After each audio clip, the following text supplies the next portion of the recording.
Late Night, Iain Lee on Talk Radio.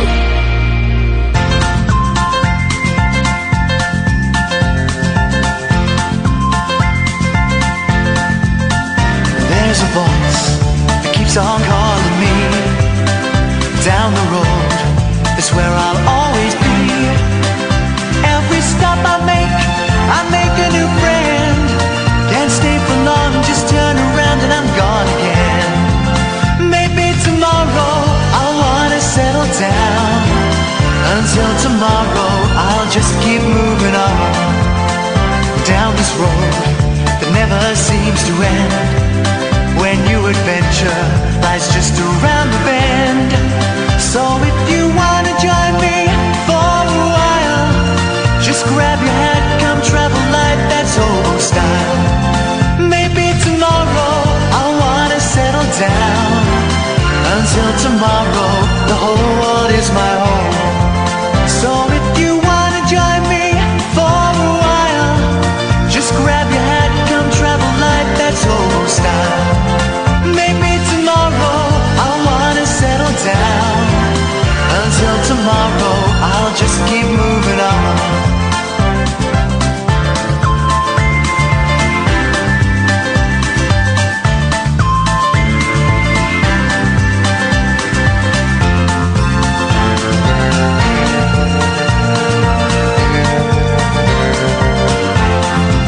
Maybe tomorrow I'll wanna settle down. Until tomorrow, I'll just keep moving on. There's a world that's waiting to unfold. A brand new tale no one has ever told. We've journeyed far, but you know it won't be long. We're almost there and we paid our fare with a hobo song. Maybe tomorrow, I'll wanna settle down. Here we go. 499 1000 Late Night Alternative. I'm Iain Lee. Who are you? Catherine. Sam's on the phones, guys. Just grab your hat. It could be the last one. Come and get it while it's hot. I've just taught myself out of a job. Tomorrow, I'll find what I call home. Until tomorrow, you know I'm free to roam. Ba-dum, ba-dum, ba-dum, ba-dum, bum. Here's the thing. One thing addiction isn't. Addiction isn't funny, right? Addiction isn't a laugh. Addiction is not just Paul Gascoigne carrying bottles of vodka out of an offie and everyone going, ha, ha, ha, ha, ha, ha. He used to be good and now he's a pisshead. Addiction is not funny. Addiction is not jokes. Addiction is not a weapon that you can throw at people, right? Whether it's drug addiction or alcohol addiction or sex addiction or food addiction, it is not, it's not funny. It's not funny. I know people that are drug addicts that are dead. I know dead drug addicts, right? I know it killed them, right? I know sex addicts who could not get freedom from obsessing around certain people. I know a guy, sort of a friend of mine, jumped in front of a train and killed himself, right? Because he couldn't control his addiction. Couldn't control it, right? So it's not funny. I've tried to kill myself whilst high on cocaine, right? I've tried to kill myself while I couldn't get cocaine. I've put myself in life-threatening situations with scumbags and with criminals and with violent people to feed my addiction to drugs. Addiction is not a choice, right? It's a disease. And I know some of you will disagree with that really strongly. You try having cancer. Well, I know people that have had cancer and have died. And just as someone doesn't choose to have cancer, someone doesn't choose to be an addict. I didn't grow up as a kid and go, yeah, you know what? I really want to get a really high-paid job on television, and then I want to screw it all up by being addicted to cocaine. And I don't care if that cocaine is cut with, cleaning powder or any. I don't care. I just want to be spending a lot of money and shoving stuff up my nose. So many times I thought I was going to die. So many times I've done cocaine and thought I was having a heart attack. Sat there naked in a room watching porn, thinking I'm dying. Genuinely thinking, shit, I'm going to die, right? Because my heart is sweat. And I've dialed 999 on my phone, and I'm holding my phone, and I'm hovering over the dial button, thinking, right, if I start to pass out, I'm going to press that. And then 10 minutes later, I've calmed back down and I've then cut another couple of lines of coke and gone straight back in. That's not normal behaviour, right? That is not a choice. No one chooses to do that. And listen, if you're sat there thinking, look, alcoholism is selfish, it is selfish. Really, really selfish. Really, really selfish. But it ain't a choice. And if you think it is, and I can't convince you otherwise, well, so be it. But just go and, ask the WHO. Not the rock group, the World Health Organization, right? So it really annoys me, where it is a choice to go and knock one off in a hotel room, So it really annoys me. It doesn't annoy me. Let me try again. It really saddens me that some people think it's okay to use my drug addiction, which I'm incredibly honest about, as a weapon against me to try and score cheap points. It don't work. Might as well go and make fun of a thalidomide, or you might as well go and make fun of someone with cancer. It's the same thing. It's the same thing. It's a disease. I've got no choice. But the reason I talk about it so honestly and openly is because I'm really proud that I got 13 years clean and sober. I'm not so proud I messed up and went out for another 3 months, but I'm really proud that on the 26th or 27th of March, I don't quite know which one because I was wasted, I'll be 2 years clean. I'll have got 2 years clean again. And I'm really proud that by me talking about drug addiction and alcoholism and going to meetings and stuff, that we could count in double figures the people that I know of that are clean and sober, in part because they heard me talk about it. I could count in double figures the ones I know about in the show. I'm not saying that to fuel my ego, though of course it is slightly ego-pleasing. Of course it is. Can't really control that, but I'm not saying that to fuel my ego. I'm saying that to show that there is a reason why I talk about this stuff, right? There is a reason why I talk about my drug addiction. If you notice, I don't really go into the war stories that much. Every now and then I might tell you a little funny story about, whatever. But generally I talk about the recovery, right? And that's the thing. I can count in double figures the people I know about on this show. It probably goes into triple figures, right? Probably, quite possibly. And if it hasn't helped someone now, it might help someone in 5 years' time if they hear a podcast of this long, forgotten, abandoned husk of a show. So, making fun of that shows a weakness on your part, not on my part. It's a weakness on your part. And phoning up other radio shows to make fun of my drug addiction, which ruined relationships, my fault, I take responsibility for that, ruined relationships, ruined marriages, ruined so many people's lives. I take responsibility for it, it was me, right? But phoning up to make fun of that, just because, what? Just because a radio host disagreed with the way you provide sperm for people on a social networking site, which I think most people would. To phone up another radio show to try and belittle me for that, I think it's really sad. But more importantly that, it's not going to affect my recovery. I'm not going to go home and go, man, someone phoned up and another radio host was rude about me. I'm going to get absolutely steaming drunk. It's not going to affect me, but it might affect someone else. It might negatively impact on someone else, right? So that's why I get angry about it. That's why I lose my temper, because you phoning up, whoever you may be, and being rude, we didn't like it when I mentioned his drug addiction. Well, I didn't care. What I didn't like is the fact that you are trying to shame me. Doesn't work on me, but there might be someone else who's... I've been talking to someone, and I'm not going to... No names, no pack drill. But I've been talking to someone via text who's been doing really well around booze recently. And then they sent me a text yesterday saying, it's really on me. It's really on me to drink and I feel ashamed. And I said, man, there's nothing to be ashamed of. That's it. There's nothing to be ashamed of. You told me. Now go to a meeting and tell other people. You trying to shame me, whoever you may be, whether you're a radio host or you're a caller or whatever, You trying to shame me isn't going to damage me, but it might hurt other people. Why would you want to do that? Why would you want to do that? Why would you want to put the recovery of other people at jeopardy? It seems like a nuts thing to do. I lost my temper about 15 minutes ago with a colleague who I actually have a lot of respect for. But he said something that I found very offensive. Criticised my show, which I'm very proud of. But he said his implication I found very, very offensive towards me, towards other people in recovery, towards 12-step programs, towards everybody I know who is dead because of this disease, to everybody I know right now who's lying in a pool of vomit, who's shat the bed, whose wife has left them, who isn't allowed to see their kids, whose husband won't talk to them anymore, whose parents don't want anything to do with them. I found it offensive to them, right? I found it offensive to them. So, I apologise to James Whale for coming in and being aggressive on his show. That was his show. That was his watch. I should have done that off air. I apologise to him. I have a lot of respect for him at times, but I think he crossed the line tonight personally. But I let myself down and I let my recovery down by doing that on air.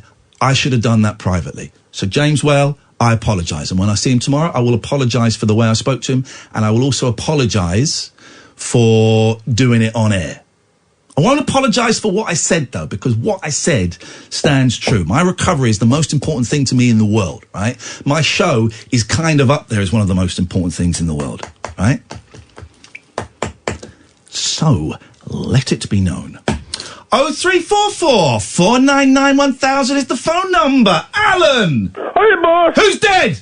Terry Jones! Oh, no! Lovely Terry Jones. He held a door open for me once in a sushi restaurant in Muswell Hill. And I'm over to kind of spam in his honour. Oh, do it, brother. Poor old Terry Jones. I mean, it's one of those where you kind of, part of you thinks, well, I'm sure he and his family have now got some peace, not in any way to take away from the sadness, but he's been very ill for a very, very long time. And he was the second python to die. He was very much indeed the second python to die. Graham Chapman was the first back in 1989. I know, doesn't it say, he died ages ago. Graham Chapman. Absolutely ages ago. Here we go. I'm not, John in Highgate's listening. But switch the radio off, John. You smell blood. You think you smell blood. You don't smell blood. You smell testosterone. You smell success. You smell estrogen. You smell humanity. We smell Sony Awards. We smell Sony Awards.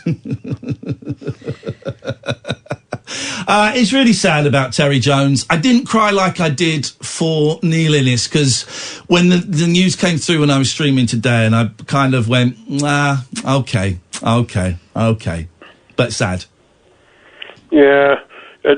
I'll leave it as final. Spam.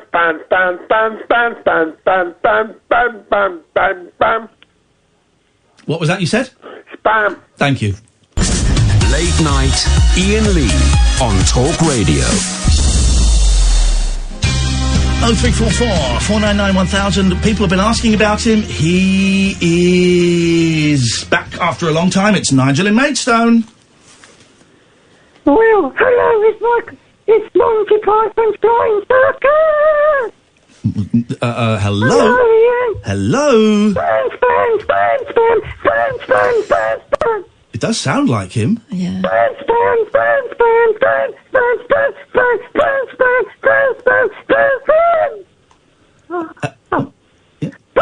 Have you actually seen the Spam sketch? Yes, I have, yeah. Okay. How you doing, Nigel?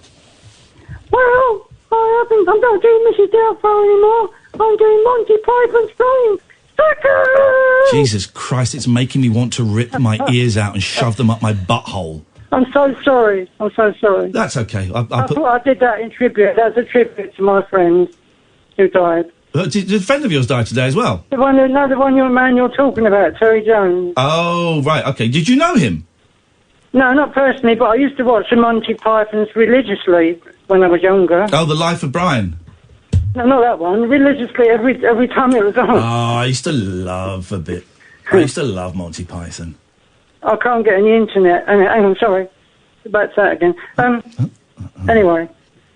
So, yes, you were talking about him all the evening then because of the sad death of Terry Jones. Not all the evening, but we'll certainly be nodding our heads towards him, of course. It is a shame, but we all have to, I mean, I'm so depressed about Mum. It just seems to be getting worse each day, you know. Yeah. Since I keep myself busy doing the housework and cooking, I've cooked myself a second meal this evening. And so I finish up cooking all the evening to keep myself busy, really. Basically. Yeah. There's no harm in overeating, is there, really? Well, in your case, I'm going to say no. I'm going to say no. no. I'm cycling, because I cycle up, don't I? Yeah. So I need to have 2 meals at least a day. Yeah. A couple of meals a day. So I'm eating properly. 2 meals a day isn't overeating. It's still undereating, I would suggest. 2 meals a day isn't overeating, Nigel. No, it's not. No, I'm eating properly, and so that's I'm eating properly. But I'm trying all the time. I'm so sorry. I feel so sad about Mum, and now it's Terry Jones as well. I'm so sorry, Ian. It is interesting, isn't it, when someone in the... Hard to take in all these things, really. Yeah, when a celebrity dies that we may not have even met, it does remind us of those... Yes, it is very sad, because I used to watch his programme religiously. Yep. Yes. Yeah. Well, all the characters were good. I mean, John Cleese is absolutely brilliant as well. Yeah, it was good. Is he still alive, John Cleese? I'm not sure. We'll get Kath to Google it. Yes. Oh, I don't know. Yes. Yes, you'll Google it, or yes, he's alive? Yes, he's alive. There we go, that's good news. He was good in the Bond films, wasn't he?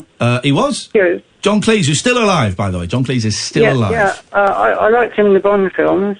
Yep, he's still alive. He's a big man, isn't he? He must be 6'5". I think he's something like that. Yeah, well, yes, okay. Well, we're doing John Cleese's height. Yeah, anyway. Well, because he was taller than James Bond. Here's the thing. If we don't have it... Here's the thing, Nigel. If we don't have anything to say, we don't need to say anything. Sorry, I don't, what are you talking about? I'm saying if we don't have anything to say, we don't have to say anything. No, but I've had plenty to say, haven't I? Oh, well, let's get to it then, mate, because at the moment it's just a load of old waffle. I've been about the Monty Python show, I tell you, Jones, that's what I rang up to talk about. Anyway, so, you know, sorry if I haven't got anything else to talk about, but I just wanted to keep in contact with her. Thank you, Nigel. It is and my fans that asking me to ring the show as well. Okay. You know, I've had 2,000 views in a day on my Twitter. That's quite a lot sometimes. That is quite a lot, actually, yeah. Yeah, that means because I've been putting new videos on every day, different ones that people probably haven't seen. Okay. All right, Nigel, listen, I'm going to move on, mate. Thanks for your call. Yeah, so I'm keeping myself busy. Bye, Catherine. Bye. Let's go to Stephen. Good evening, Stephen. Yeah, another charity case. There we go. How you doing, Steve? I'm running low on money, and I get a food voucher today. Oh, don't know what a food voucher is. Oh, it's you take it to a food bank. Okay, right. But the problem is, I live away up in the northeast, away up in the Campsie Fells, and it's away down the other end of the town I've got to go to. Gosh. And I've got to walk. I've got no money. Right. How far is it? Oh, it's gone on for 7-8 miles. Jeez. Yeah. Gosh. So what are you going to do? Well, I've got to eat, you know. Yeah. I've got to keep my strength up. I've got to keep this this health thing going, you know. Yep. I know I've called in a lot lately. You might be getting a bit bored, mate. So if you, I like you when you're straight. I don't like you when you're high.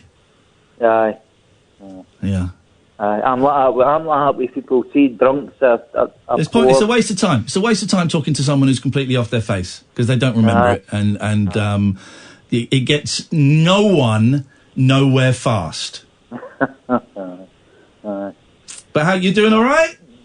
I'm fine. I've got a cup of coffee, so beautiful. That should help a me nice get to sleep. caffeine fix going in it. There we go. That'll do it. All right, Stephen. Listen, thank you very much indeed. Did we do the 1/4 break? We did it. Jeez. Let's go to Alistair. Good evening, Alistair.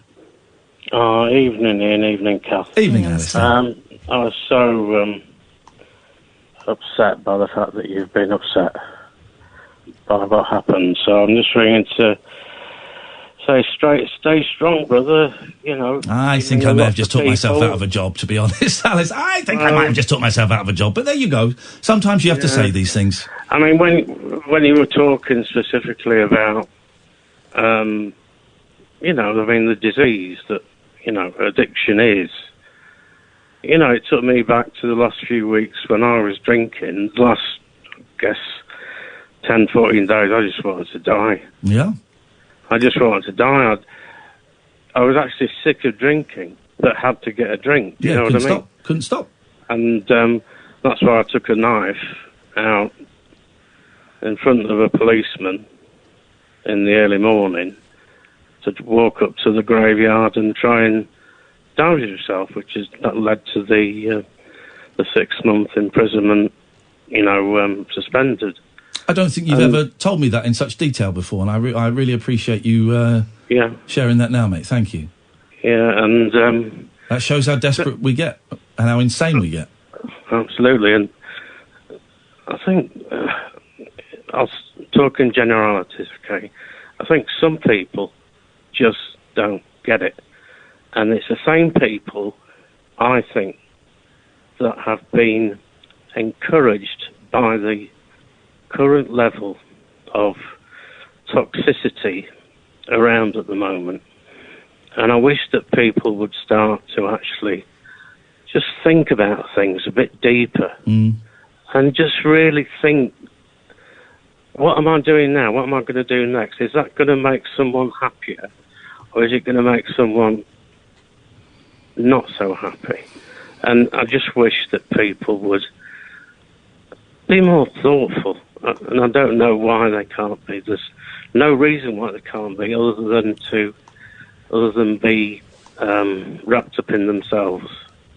And you know, I'm hoping that you're okay, man, because I love you and I love Catherine. Hey, listen, Alistair, I am fine. I lost my temper, and I shouldn't have lost my temper. That's never a great trait. And I am thinking I may literally have just talked myself out of a job, but these things happen, man. These things happen. And I'm not going to pick up a drink or a drug on the back of it. No. What's the point of that? How's that going to help? No. And we're going to have a fun old show tonight. Okay. Right, well, I saw a great film today. Go on, what did you see? Well, I don't hope that you may have seen it, you guys. What's the name of it? Oh, no. The one about Bruce Springsteen songs. I didn't like it. You didn't like it? The one about the cop and the funeral? No, not Thunder Road. Oh, which one then? Oh, what is it? It's about the real life. I know. Journalist. I know the East is East director. No. She directed it. Yeah, I can't think of what it's called. Blinded by the Light. There we go. Yeah. Blinded by the Light. That's it. Yeah. And I thought, this is great, but also, well, you know, have you both seen it? Or? No, I haven't seen it. Catherine, no? No, I haven't, but I've worked with Sarfraz Manzoor, who wrote it, and his love of Bruce Springsteen is legend. I did wonder if you were at Manchester when he was, because he went to Manchester University. No, I only met him because he was a Luton boy and he came and did some work at Three Counties for a while. Oh, well, obviously he comes across as a really nice guy in the film. But growing up, he talked, well, obviously in his book, which the film is based on, he talks about a lot of the racism that was around and the National Fronts that were kind of around and marching through Luton, which is where he grew up and everything. But there were some really nice bits in it about Springsteen and his music and how that he takes that and it inspires him kind of to get where he is. And I enjoyed it, but you know, the film reviews will still come thick and fast. I am not going to do anything to myself. Alistair, it's nice to talk to you, mate. Thank you very much, and it's thank you for sharing that personal little bit of your war story. Your war story. I didn't know that was quite what had happened, and there you go. That's the insanity that addiction takes us to. Insane. And to us, it's normal behaviour. 0344 499 1000. This is Talk Radio. Late Night, Iain Lee on Talk Radio. Sounds like Blondie, this music. It does a bit. Bit like Blondie, which is who I wrote it for. You had her in mind, did you? I had her in mind. 0344 499 1000 is the telephone number. These are uncertain times in the world, and for me personally and professionally, and all of those kind of things. And there's stuff I can say and stuff I can't say. What I can say is, I think I can say this, because we talk a lot about mental health and depression and anxiety. And I'm struggling to find the joy in the radio show at the moment. Something I'm so proud of, this thing that me and Catherine have created, with help from Sam and with help from Amy. We have created this thing, right? This thing, and you know, we're up for 2 awards because we've created such a generally a friendly place that someone who was at their lowest ebb, who was dying, chose us to speak to say, I might have made a mistake here. He did die. He brought back to life, but he did die. And when he got to hospital, and they had to put him in a life support machine and bring him back to life. And as far as I know, he's still alive. Not spoken to him for a while. And I'm so proud of this show. I'm so proud of this show, man. This is the show I always wanted to do. This is it.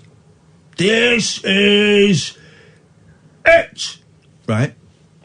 And just recently, this year, I've struggled to have the joy for it. And as the day gets closer to me coming into work, I get a knot in my stomach. A knot, stomachache. Remember when I thought I had bowel cancer? And it turned out it was stress. It was stress because of stuff that was going on elsewhere in my life. And I managed to work it out, because when I was away from that situation, the stomach would go. And when I was thinking or going towards that situation, it got worse. And it's the same stomach that I've had this year coming to work. Just this knot that's like, is my little alarm system going, saying, yes, something's not right, dude. Something is not right. And it's a very uncertain industry that we work in. You never know. It's an industry that is quite often fueled by numbers. Sometimes irrationally, it's not fueled by numbers. It can be fueled by egos or personalities or fashion, or it can be all kinds of things. There's no real, apart from a few people, there's no real formula as to how you keep a job in this industry, right? And I'm really starting to think maybe I need quite a bit of time off. Maybe I need quite a bit of time off away from... Hey, listen, right, I'm going to say this is stressful. I get, if you're a nurse, or if you're a bin man, or if you're a firefighter, I get it. I get it. But your example of stress doesn't necessarily invalidate my... Okay, good. If you think you're in the right, Iain Lee, why are you going to issue and arse-licking apology to James Well? Your time at Talk Radio will soon be up because everyone is sick of your far-left politics. Oh. This I got part with, far-left politics. Your stress does not invalidate the stress that I find from day to day. I'm going to call it now. I'm taking the next 2 days off. I'm calling that now, in case, if I'm not in tomorrow and people go, Ian's not in. What's happened? I'm calling it now. I'm taking the next 2 days off, right? Because I just need to play video games. I need to meditate. I need to ride my scooter. I need to walk in the fresh air. I need to see my kids. Really need to see my kids. Oh, God, I miss my boys so much at the moment. And I just need to totally recalibrate. So I'm calling it now. I'm having Thursday and Friday. Iain in. Catherine, I'm hoping it's going to be you. We just don't know how things work these days, but I'm hoping it's going to be you. I hope you don't mind me doing that. You knew I was considering Friday. Listen, do what you need to do. Exactly. I just need to. I need to have a bath. I need to play some Call of Duty. I need to do some like silly streaming. I just need to kind of be out of this box just for a few days, right? And hopefully, and I'm sure I can, I know I can, reconnect with the passion that I have for this job and the passion that I have for radio. Because at the moment, I'm really I'm not digging radio as an industry. I think it's very toxic. I think it's very poisonous. I think there's some awful views, you know, that are being espoused that get all kinds of claps and things like that. So I'm going to take the next 2 days off. And fingers crossed I haven't talked myself out of a job. You never know. I might have done. Okay, that's the way it goes. Tonight we are going to have a fun show. We can have fun. Sam's feeling a bit uncomfortable. I'm feeling uncomfortable. You're not Sam. What's your name? Sorry, lady. Catherine. That's it. She's a bit uncomfortable, but that's when magic happens. That's when the magic actually happens. So 0344 499 1000. Let's go to Katie. Good evening, Katie.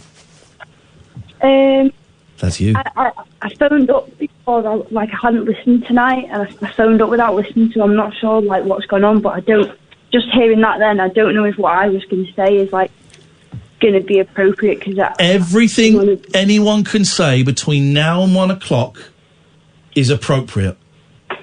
It's a bit heavy. I'm Beautiful. a bit of a heavy one tonight. You want to say some heavy? Anybody can phone up. I'll tell you what we'll do. For the next hour, we're going to take calls straight to air. And Sam, you'd be very welcome to come and join us if you want. If you feel a bit uncomfortable after what's happened, you don't need to. I'm going to tell you. But anyone can phone up and say anything they want. All right? Yeah. So go on. So I'll keep it brief. I'm not going to go into details, but I'm having a lot of bad. There's. So I'm going through a situation with my baby's dad at the minute. Oh, go on. Where he's going to prison basically, because of things that have happened to me, and I'm just wondering when it gets better. Sorry. No. You've got nothing to be sorry about. So he's going to prison. Yeah. So what are the consequences of that for you? Because I don't know the situation, right? So tell me, why is that bad? I think it's more the emotional side that comes with it. Go on. Because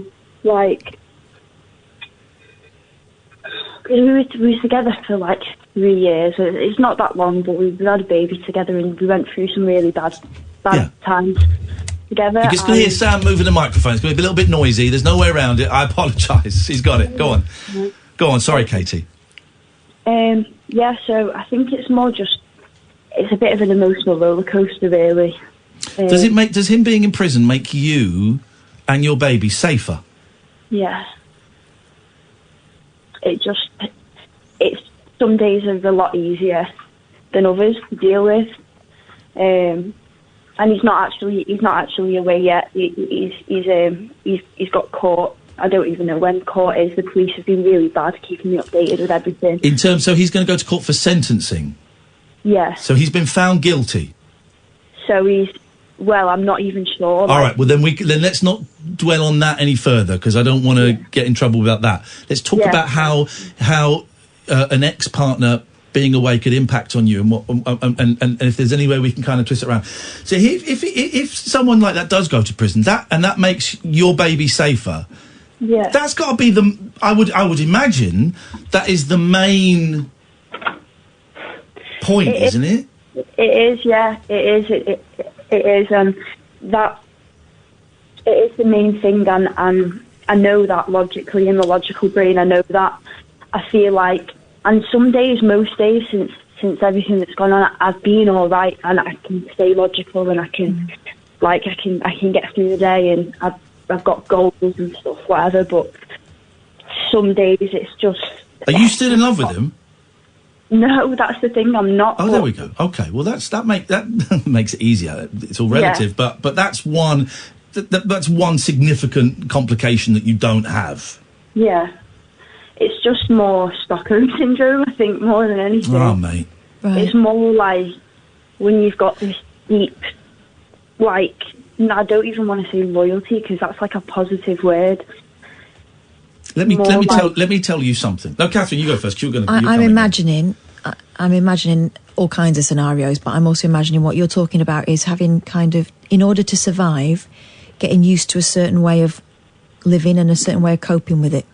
Yeah. Let me tell you something, Katie.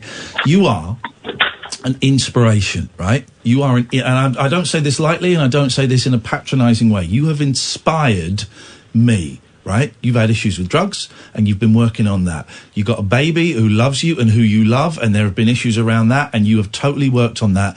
And from our brief phone calls, not so brief sometimes, I know that you are the best mum to that baby, not baby now, but the best mum to that child that you could possibly be at this precise moment in time. You could not right now be any better as a mum than you are now. Your life has been a mess and has been a car crash. Partly some of it's been your doing in terms of the, you know, the drugs and all of that. But also it sounds with your ex and with, you know, there's been a lot of stuff out of your control as well, right? Yeah. You deserve the very, very best that you can get. Both you and your baby deserve the very, very best that you can get. And if you keep going in the direction that me and Catherine and Sam have heard you going, I guarantee that your baby is going to love you so much. They love you now, but they're going to love you so much. And at some point, for a lot of their life, they're not going to appreciate what you're doing. At some point, they're going to appreciate it. And they're going to go, oh, man, I finally worked out just exactly how much effort Mum put in to bringing me up.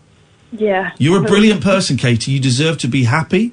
You deserve to be loved, and you are loved by your child. And who knows, at some point in your life, you might be loved by a partner. I don't know. That may not happen. It's not everyone's journey. But you deserve to be loved. You are precious, priceless, and valuable. Thank you. And I mean that. Catherine, you were going to say something. I've been doing a little bit of reading around this kind of stuff. And again, because you've not been specific, I'm not going to jump to any conclusions as to what exactly has been going on. But what I'm hearing is that you've come through quite a really difficult relationship, right? That's kind of pushed you into unhealthy coping mechanisms. Really, really common for women to to harm themselves with drink and drugs as a way to sort of cope with the everyday horror of what they're living with, right? So obviously, you know, there's no judgment in this show for that. I'm just wondering whether, if you talk to like an organisation like, I don't know, like Refuge, they have like a 24-hour helpline, and they might be able to get you some, I don't know, talking therapy or something, because it's now kind of, you're rebuilding, aren't you? And yeah, and it's harder than, it's this part of it, it is harder than, it sounds mad, but it's harder than when stuff was actually really bad, because at least then you knew what was going to happen. I knew what was happening, but now it's more like I feel a bit left in the lurch, and I'm like, okay, so the bad stuff's over, but like, what now? What do I do now? I get it. You feel like you're in free fall. This organisation is, you know, run specifically for people like you, by people like you. And I think maybe getting in a situation, I don't know how they can help, but I'm pretty sure they're brilliant. But maybe getting you in contact with people who are going through the same thing. It's like a sort of, you don't have to explain it to people that have experienced it too. Do you know what I mean? Yeah. And that might be helpful. So I was wondering, I don't know if you want this phone number. I can give you the phone number. Yeah, because I've not got any data or Wi-Fi or anything. But if you could give me the number, that's great. Of course. All right, it's 0808 2000 247. That's 0808 2000 247. And also I wanted to say, but by you talking and saying as much as you have, and I'm glad that you've not said anything you're not comfortable with, there'll be so many women and some men listening to this now thinking, I'm not on my own. And Katie, one more thing before you go. Would you mind if I just played you something, it's going to sound really cheesy, but can I just play you a brief clip of something that just helps me out when I'm struggling? Yeah. Would you mind? No, go for it. French kisses, come let me give you what you're missing. Now you want some of these French kisses. Mwah! We're going to make you say ooh la la. Does that help at all, Katie? That's literally sorting my life out, thank you. Thank you very much indeed. There you go, best of luck. Sorry, you've got to do a break. Someone just tweeted, Rachel said, guys, it's been 40 minutes and I haven't heard French kisses. Have I got the right station? This is Talk Radio. Late night, Iain Lee on Talk Radio. We'll take calls straight to air, I think, for the next 45 minutes at least, maybe a little bit longer. Sam, who answers the phones, is going to come in and join us when he's... I was going to say when he's finished fiddling with his knobs, but that's such a 90s kind of... Mike Mendoza used to call his tech op... A knob twiddler? No, it was more... It wasn't knob jockey. No. Yeah, that was it, knob jockey. Yeah. Some comedy does not age well. Mike Mendoza does not age well. I like Mike. I've not spoken to Mike for ages. Sammy Bushnell? Yeah. I've not really seen you because you've been away. Yeah, I went away for a couple of weeks, and then obviously there was Christmas, and then since I've been back... Everything all right? Yeah, except, well, I got a 60 quid phone bill today from a bit of an adventure that we had over Christmas. What did you do? So I know I told you the loose story about this yesterday. So went skiing with a couple of friends in Andorra. One day we've gotten back, gone straight from the slopes and to have a couple of drinks. So I had a couple, then went back, got changed, went out. By the time we come back, my mate Lee said that he was missing his phone, couldn't find it. Yeah. So first thing we did was that... Excuse me. So the other guy we were with, he phoned, try and see if we could hear it in the place. Couldn't. Went on to find my iPhone and saw that it was either in our block or one next door to us. Yeah. So initially we've seen... So I've then phoned it and someone's picked up. Can't understand what they're saying. So we're assuming that someone's got his phone nearby. Yeah. So we saw outside a couple of people that were like on a phone. So we've stopped... That look like criminals. Yeah, so we've stopped people who said, is this... Am I talking to them? That obviously nothing. I've then thought, okay, I can't understand this person on the phone. I'll go downstairs to the receptionist because I'm assuming they're speaking Spanish. Were you in Spain? We were in Andorra. Is that? They speak Spanish. They speak Spanish and other languages. I'm taking your word for it, guys. We could be leading me a merry dance here. But yeah, so the receptionist has tried talking to the person on the other end of the phone. He can't understand what they're saying, and he thinks he gathered from what they were saying that they were talking Arabic, and so he's now on Google trying to do like Arabic to Spanish, so he knows what they're saying. I'm getting slightly uncomfortable with the racial profiling of this. Meanwhile, I'm looking at the hotels next to us to see sort of who's in and been knocking on doors saying, "Oh, have you got this phone? Have you got this phone?" Yada yada yada. Basically trying that for about an hour. Absolutely nothing. Then I had the idea of FaceTiming it. Nothing. It didn't pick up. Why did you only have the idea of that I don't after know. an hour? I know. If only there was some way of making visual communication with this device. I mean, what? Listen, panic is a powerful thing. But yeah, that didn't pick up. And then, so after about an hour and a half of trying, we've given up, gone back to the room, and he's gone back on the laptop because you can like shut your phone down on the computer. Wow. And then, but while he's doing that, he's spotted that you can basically press a button so it just turns your phone on, like if it's on silent, it just turns it onto max volume and just makes this beeping sound. Yeah. So we're in the hotel and we've pressed that and there's a beeping coming from the bathroom. Oh, you're kidding me. And he's left it in his trouser pocket, right? So yes, that's stupid, but we've looked at his phone and he's got the call logs of all the phone calls that I've had with him, but I want to know who the hell was I speaking to? Well, were you speaking to people or was it a recorded message? We're not sure. I think it was an actual person from the... Kids. It could have been. So you got a £60 bill because of that, yeah, which you're going to give to him, right? No, so he's got to pay me back. So he's going to pay you that. A £60 bill talking to yourself? Yeah. Wow. But like, I just want to know who I was... Why was it connecting me? It was probably... It was his number. Well, I've just looked it up. Andorra, they speak Catalan primarily, which is a tricky language, and Spanish and French and Portuguese. So I reckon it's Catalan. Kath would have helped you. No, I can't speak Catalan. It was just a weird situation because I have no idea who I was speaking to the entire time. It was his number, and his phone was saying that... You wouldn't have done this because you're a young man, but Kathy would have done this. Did you ever used to, when Mum and Dad were out or asleep, we had a little thin, with the phone books, we had a thinner blue book that had all the international dialing codes in. Right, yeah. And I would pick one that spoke foreign. Wow. And I would dial the code, and then we'd just like dial numbers, and sometimes you get a dead thing, and we'd just keep dialing until someone answered. No. You never did that? No, because I had like French pen friends, and I had to basically beg to be able to ring them up, and it would cost an absolute fortune. Oh, so I knew. You did it after 6, obviously. Oh. So we'd do it on the old 0800 reverse. Sorry? So, there's this number 0800 reverse, so the person picking up is the one that pays for the call. Reverse the charges? Yeah. And so we do that, we just phone random people and with that. What? I didn't know reverse charges was still a thing. No, do they still get the thing where they go, hello, we've got a caller called Stephen on the line. Would you like to take the call reverse charges?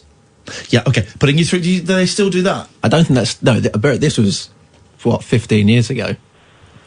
So I don't know if it's still a thing. I wasn't born then. Hello, line 1, you're on the wireless. Hello, Ian. Yep. Hello, long time listener, first time caller. Oh, for God's sakes, I've got to get my bell out. Hang on. My bad. Here it comes. There it is. Yep. But with a bit of a twist, because I live in Oxfordshire, but I'm phoning you from Melbourne. What the heck? This guy's insane! What's your name, my friend? Richard. Richard, what can we do for you on this wonderful evening, like morning, I suppose, in Melbourne? I don't know. It's peeing down with rain in Melbourne, actually. Good, It's Thursday morning. Good, serves you right. Yeah, I've been meaning to phone you for a long time, but I thought I would phone you now because I've actually come to Melbourne for my 50th birthday. Yeah.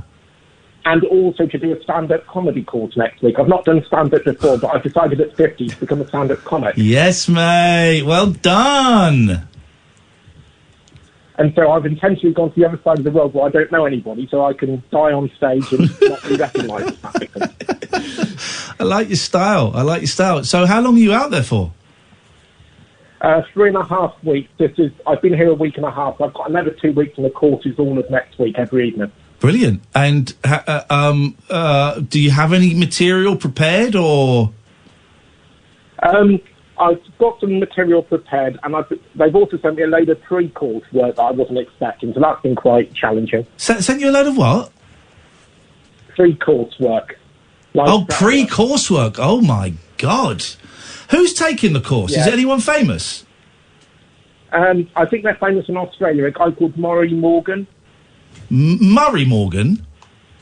No, Murray, M-O-R-R-Y. I know that name. It's the School of Hard Knocks. Sorry, the School of Hard Knocks comedy. School of Hard Knocks. They, hang on a minute. They do not have a page on Wikipedia. Okay, let's have a little look-see here. There we go. I can't find him. Well, I wish you the very, very best of luck. Thanks, Ian. I wanted to mention one other thing before I guess that's okay. Yes, sir. I'm cool. I've been following your show for the last 3.5, 4 years, and you share a lot of very personal stuff, which I respect you for. I've been a Samaritan for the last 15 years, and I know you do a lot of work with Samaritans. Yeah, thank you very much for that. I wanted to thank you for that, and to also thank you for encouraging listeners to phone Samaritans when they need us. I love it. You guys save you, not you personally, but you saved my life on at least 3 occasions. So thank you. Hey, well, this is good. You can maybe slip a few jokes in to the suicidal people phoning up. I don't know if that's appropriate. Could be worth a go. Possibly not. I think some callers would probably appreciate it. Hey, listen. Yeah, I'll have to do that. Thank you for the work you do, because I genuinely, you've saved my life, and I know that you've helped a lot of people. Best of luck with the stand-up comedy. Give us a call and let us know how it goes. I will. Thanks again, Ian. Thanks a lot. What a nice guy. Yeah, Wowzers. Let's go to the line. We're taking calls straight to air for a bit. Line 2, you're on the wireless.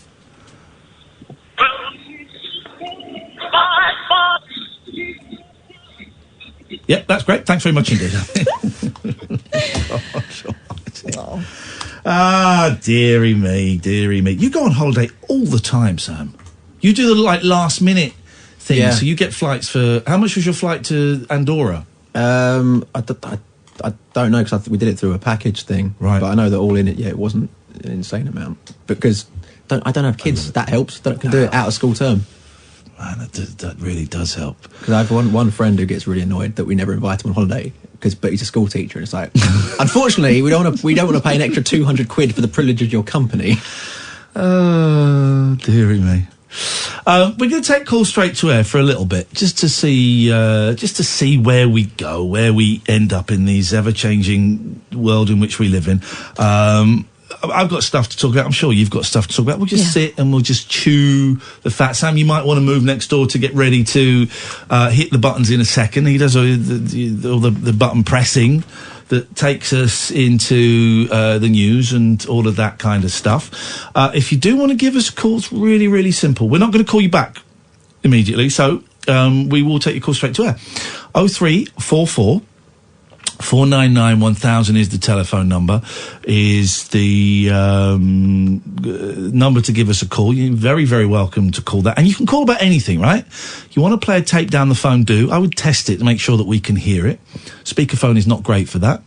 If you want to phone up and talk about your mental health, your whatever, if you want to phone up and have a laugh, if you want to talk, we've got some stories. Okay, there's some stories in the papers that we might go through as well. You're very welcome. It's very chilled, very relaxed. We're all just kind of riding a nice, comfortable vibe here. I mean, it's a slightly weird atmosphere, you know, and Kath, what have I done? What have I done? That's the way it goes sometimes, isn't it? This is the Late Night Alternative. We are on every weeknight from 10 on Talk Radio. Late Night Iain Lee on Talk Radio.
Calls straight to air.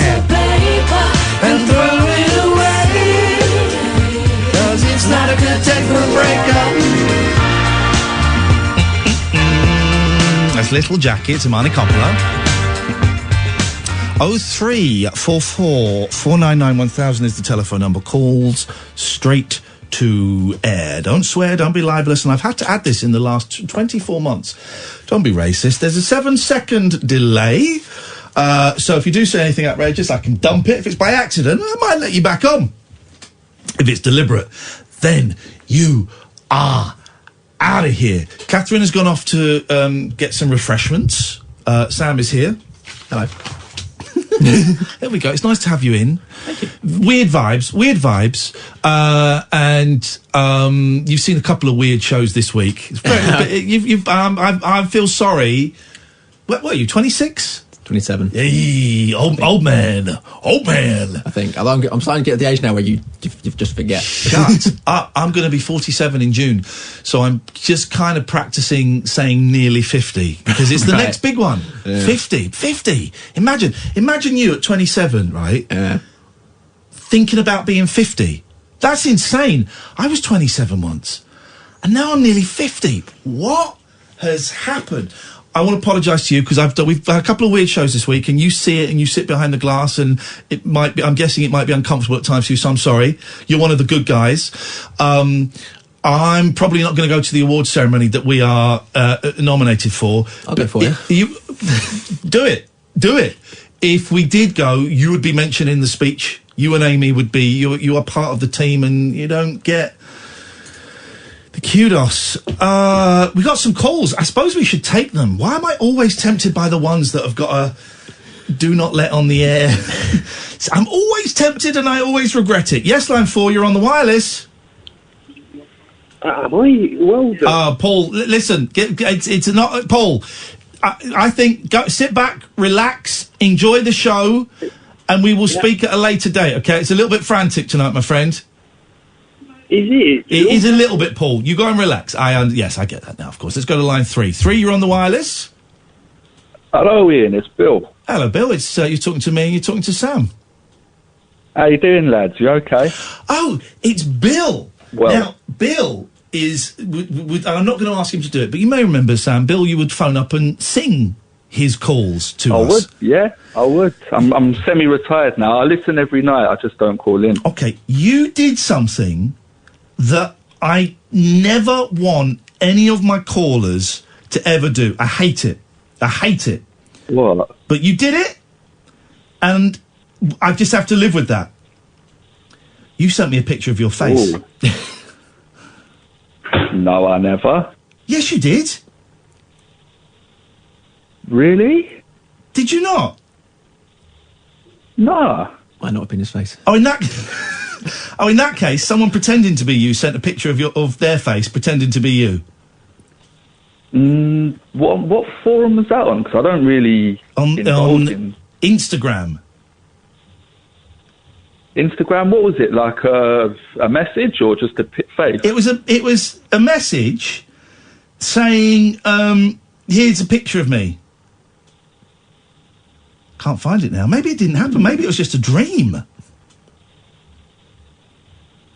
What was? Hang on. Well, let me just ask the direct question. Did you send me a picture of your face on Instagram? No. Well, then that's the end of that. Then that's the end of that. It's just creepy. It's just creepy. Well, did you do it or not?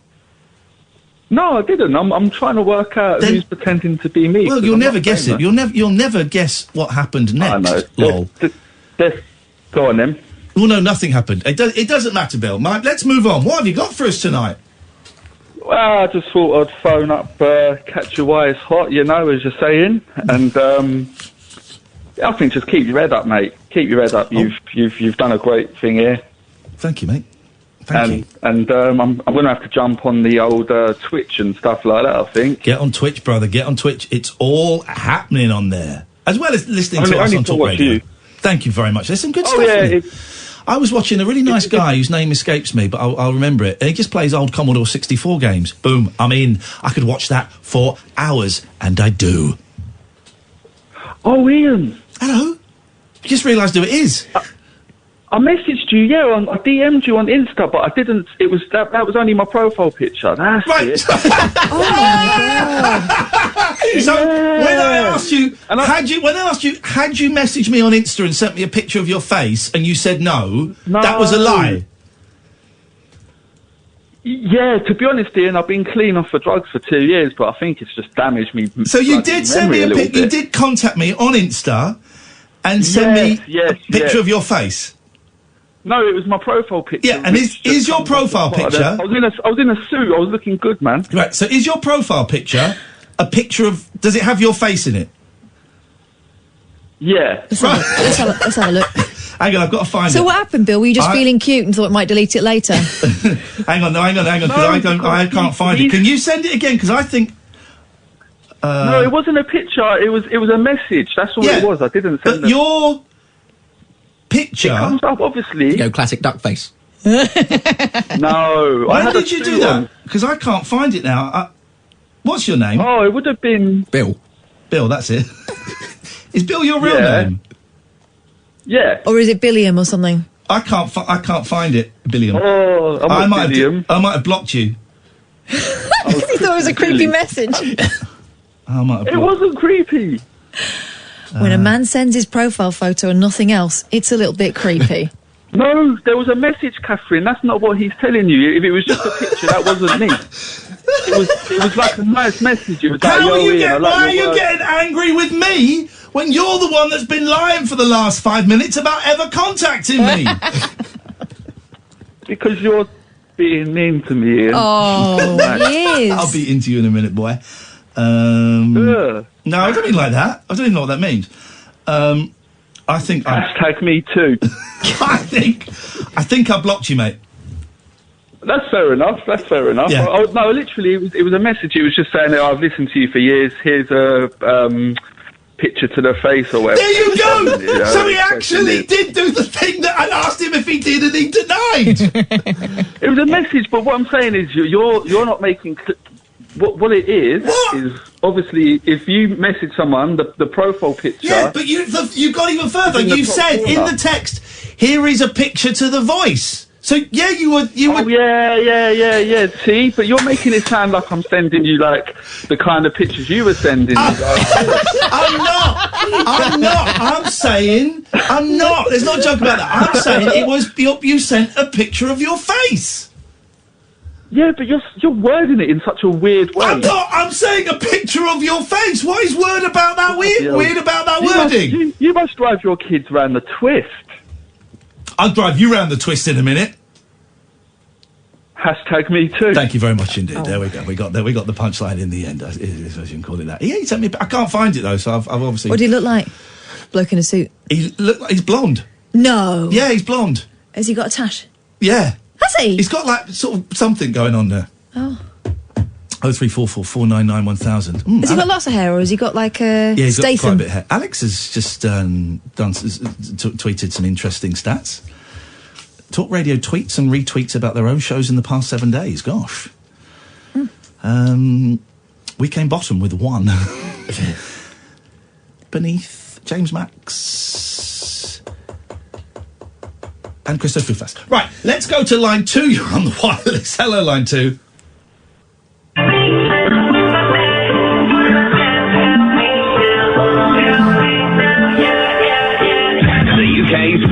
Chart Show, the official Big Top 40. This is hot. 33.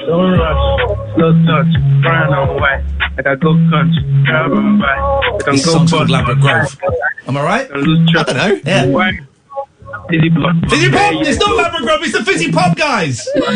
Phone up and play Labrador Grove to me, please. They sound very, very similar. Let's go to line 3. 3, you're on the wireless. How do you do? Red swallows. Thank you very much indeed. Let's go to... I can understand a word How of do you that. know so much about swallows? Let's go to line 6, you're on the wireless. Do you like reggae music? No, I can't stand it. Yeah, you're on. Do you like shoes? I can't make my mind up. I tend to flip-flop. Yeah, so what shoes do you like? Well, I don't really like any of them. I tolerate them. Right. Yes, sir. Really bad man, not doing my shots. Straight jeans, cut off the foot. Oh, I do like Clark shoes, and I like reggae songs about Clark shoes. Everybody have to ask where you get What I really like is really muffled reggae songs about shoes. Toothbrush, get out the dust fast. Everybody happy ask when we get the clocks. Everybody happy ask when we get the clocks. It's a good song, but it was so hard. I don't think it'll get to number one though. No. You know it's a real song. Is it? Oh, ladies and gentlemen, please let me present. I believe he's in prison for murder. It's Vibes Cartel and his song Clark's Shoes. They ain't no hot skull, but tell me something. And when you get the new Clark's, the daddy, which color that? Daddy no party. And you alone have the style, the daddy. The king for England, have love of yardy. And when you get the new Clark's, the daddy. It's a song about Clark's shoes, guys. They're Written smart by shoes. someone who's in prison for murder. He may be dead, actually, Vibes. Real bad man, no muggle in a shot. Straight jeans, cut off foot pants. Everybody have the axe when me get my Clarks. Everybody have the axe when me get my Clarks. It's a song about Clark's shoes. Clark's shoe shops is the one you always walk past, isn't it, in the high street? Yeah. When you're an adult, they don't give you that extra thumbs width, do they? At the end. I think your feet will have stopped growing by now. Probably, but I think your feet yeah, will you're have right. stopped You're growing. right. Let's you're go right. to line 7. 7, you're on the wireless.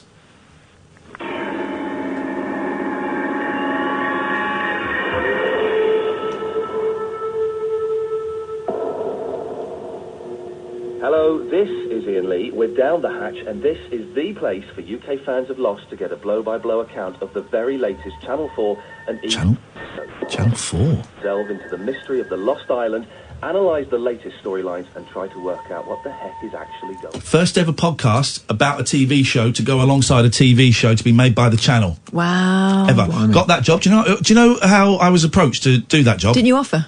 No. Go on then. MySpace. Wow. A guy called Colin got in touch on MySpace. Said, Iain, I've heard you're a big Lost fan. We're putting together a podcast. Would you be up for doing it? Yeah, sure. Fine. I had a MySpace for my BBC show that I used to do, 3 Counties, right? And I used to find loads of really interesting guests on there because they're all on A lot there. of interesting people on there. Yeah, and people sort of are all trying to, sell an act or whatever it might be, right?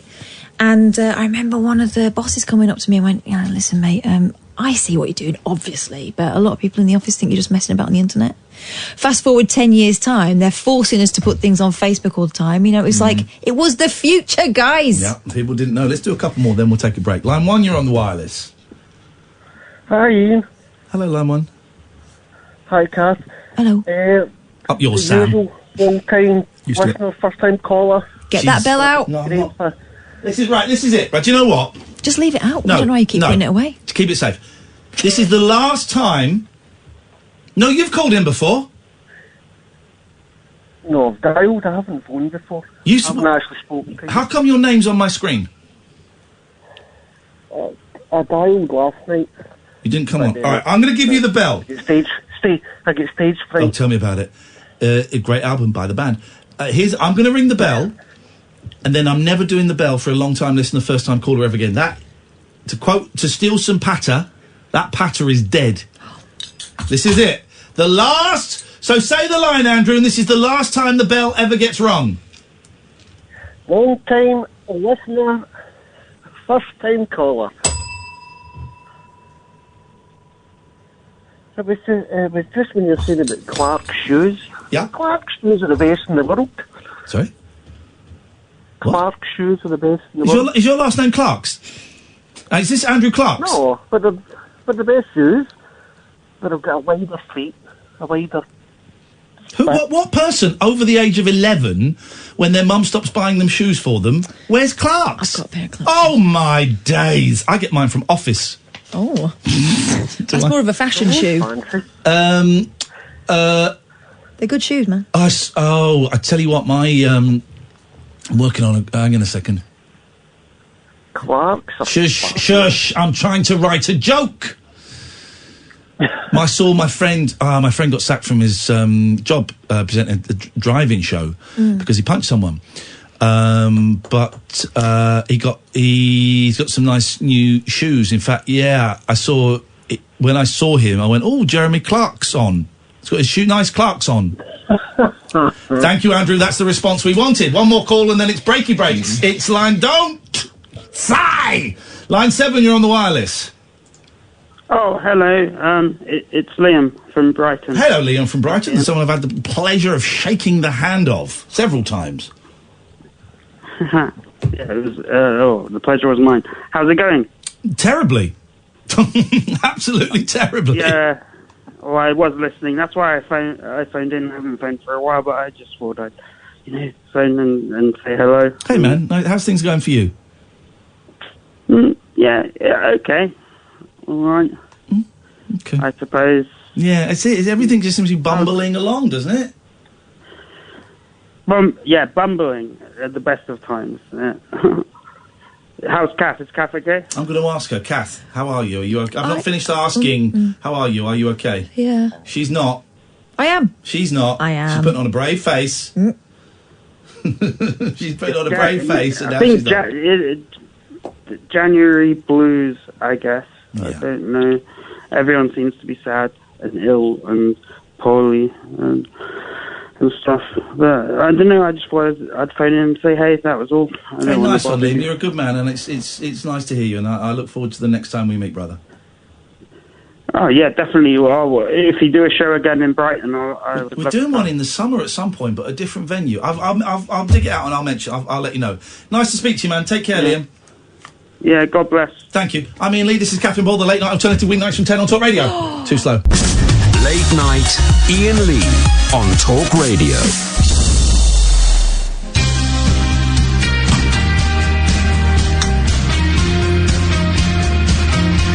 Boom, boom, boom, blondie, blondie, blondie.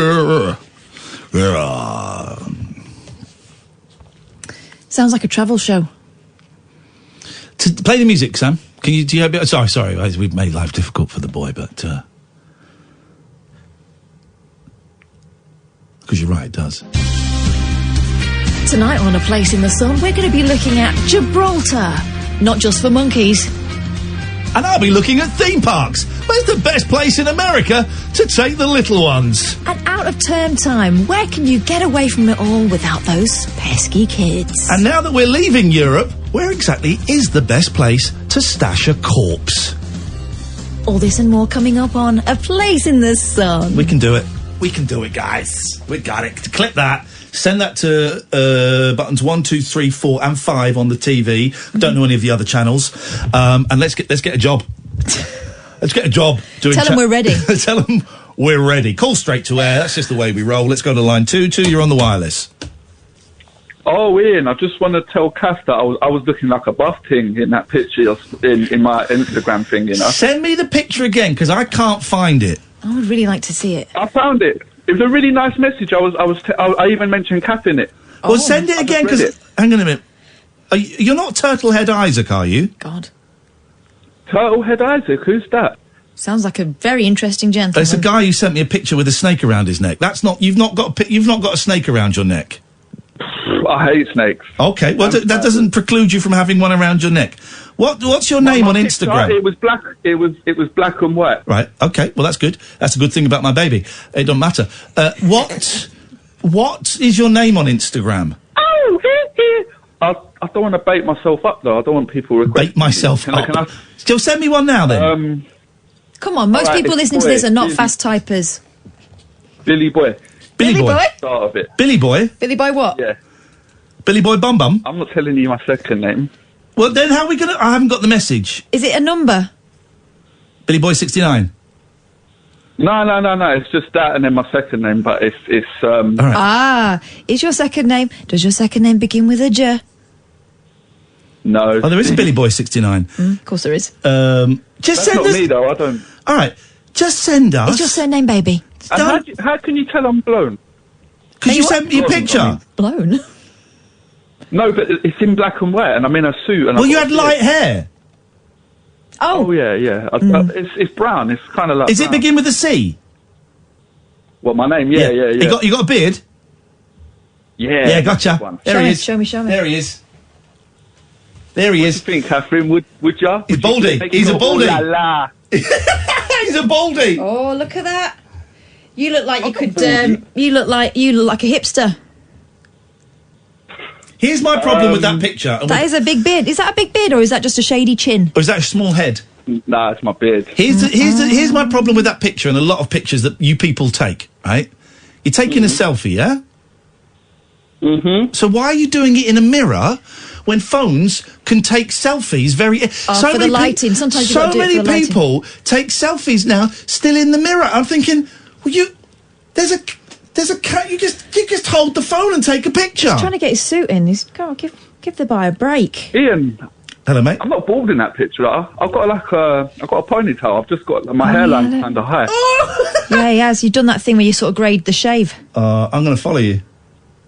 But you're more than welcome to. I've got some good stuff on there. But, Why is it private? Is it rude? Here's the thing about Instagram. So many people, when they follow me or do a comment, the same with Twitter, if it's someone I don't know, I'll just have a click to see if I can find out.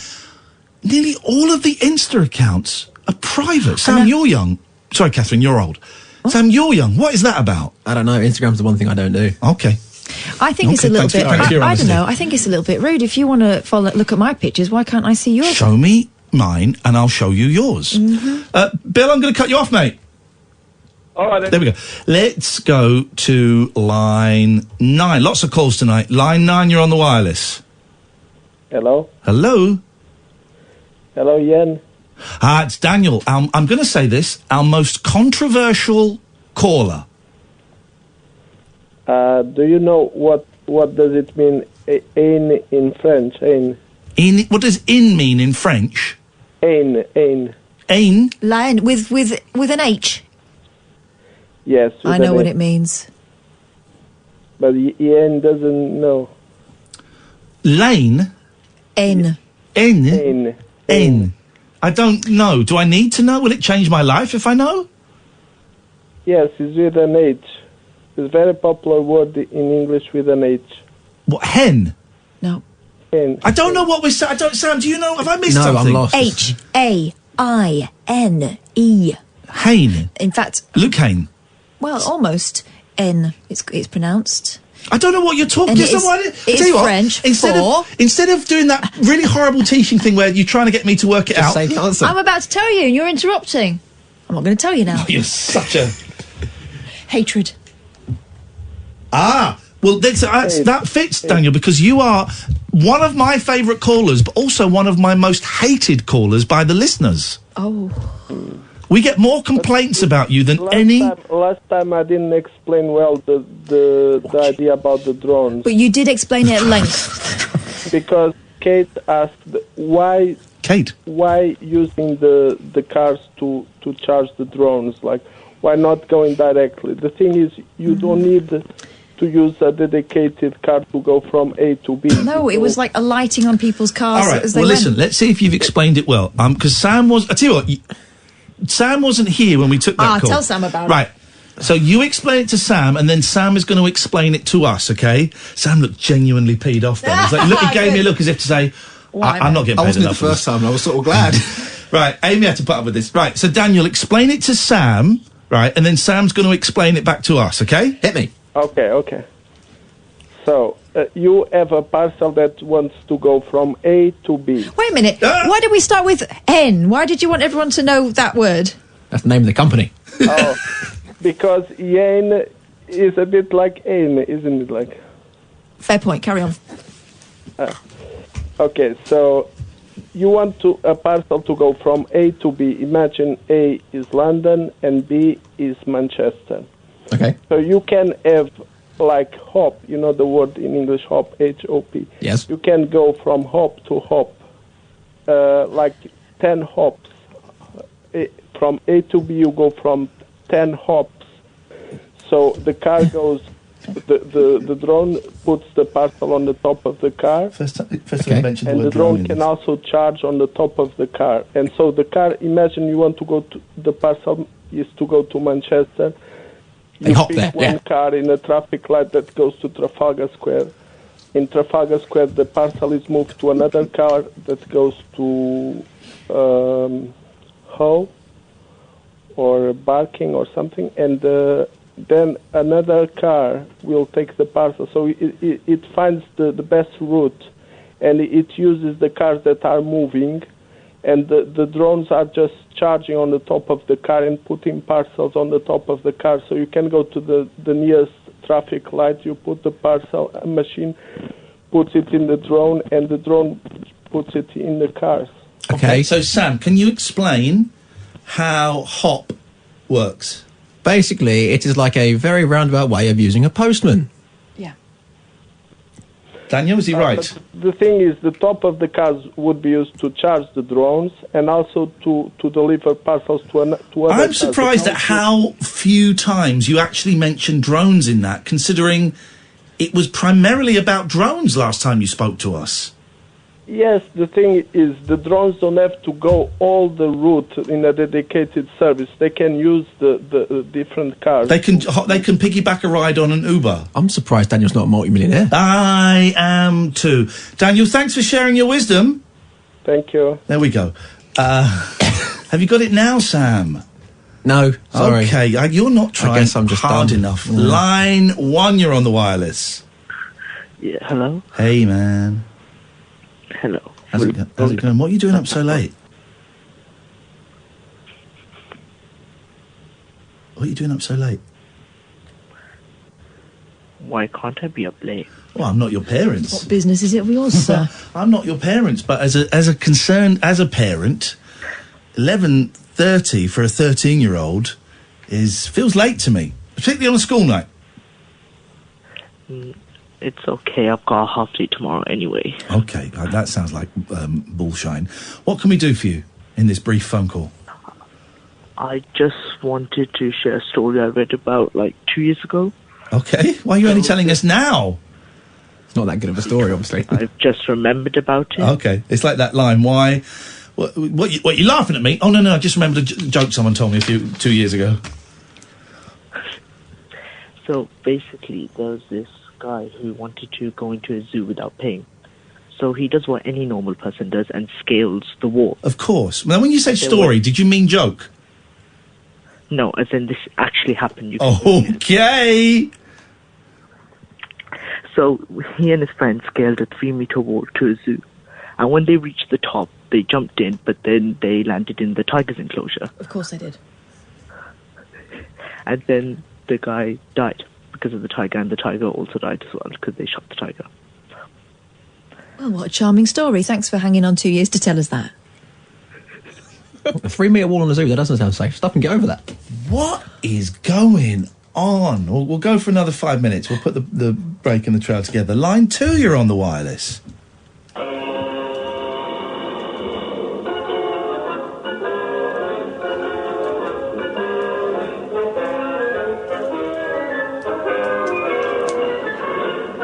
Good evening. He always gave me the creeps. I know that was the idea, but he did.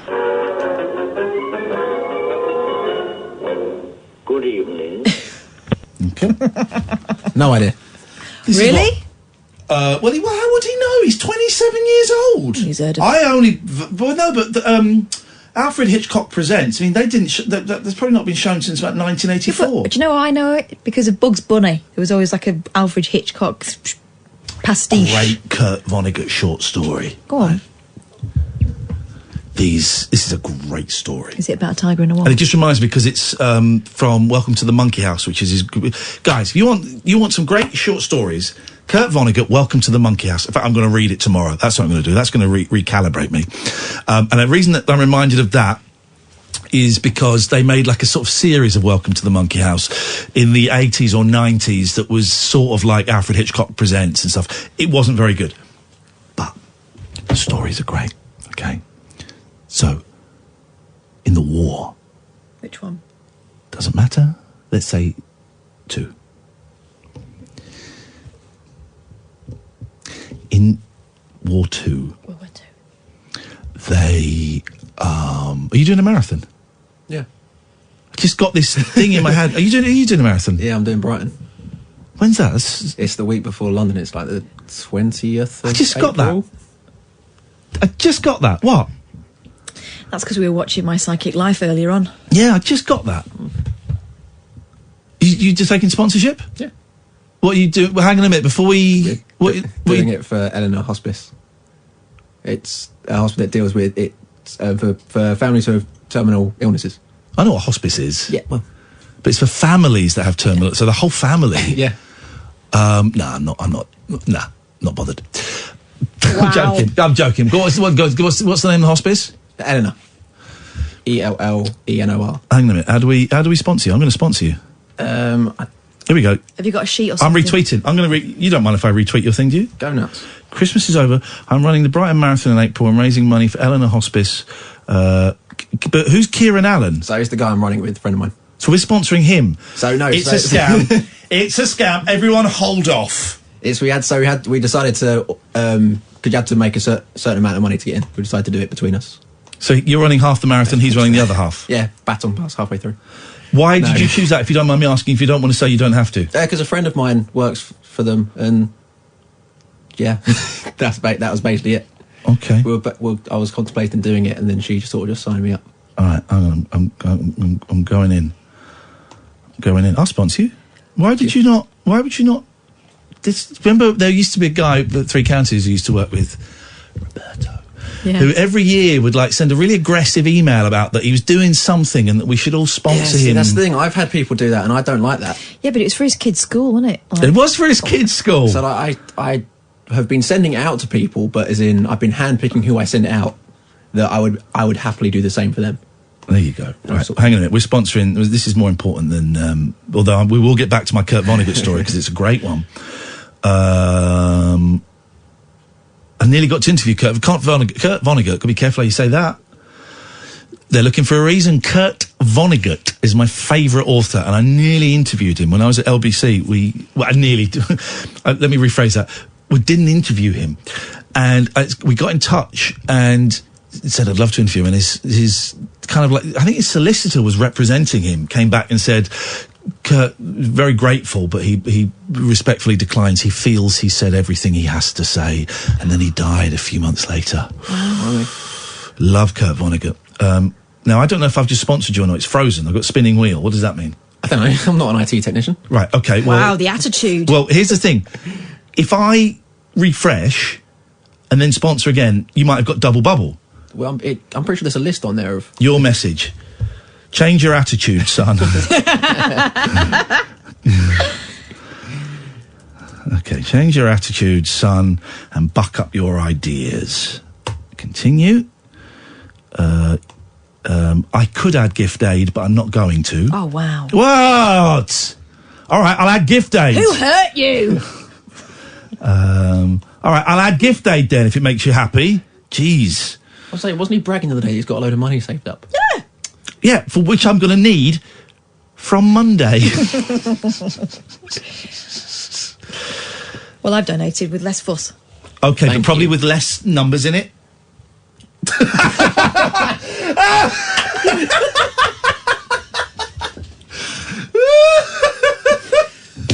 It's not about how much you give. It literally is. It's about how much you can afford. It's literally about how much you give. It's for a hospice. I have an amount that I need to make, so it is about how much you Giving give. you a fair whack. All right, well, hang on a minute. I'm hoping you'll give me change. I need to check now to see if Kath has given more than me. Did you do it anonymously? Of course not. No, I didn't. Yes, I won. Did you do it anonymously? I didn't do it anonymously. Of course I didn't do it anonymously. I'm going to go back in. I was going to say, and let him beat you. Of course I didn't do it anonymously. I'm going back in. I want people to know how generous I am. All right, that's me at the top. Oh, dear. That's me at the top. Anyway, good luck, Sam. Thank you. Yeah, well done me, I won. Oh. Tell them. Tell everyone in that hospice I won. He needs a medal. And one of those tinfoil jackets. As soon as I finish, I'll come give you my medal. Just say thanks. There we go. You do a lot of work for charity, and you do like to talk about it all the time.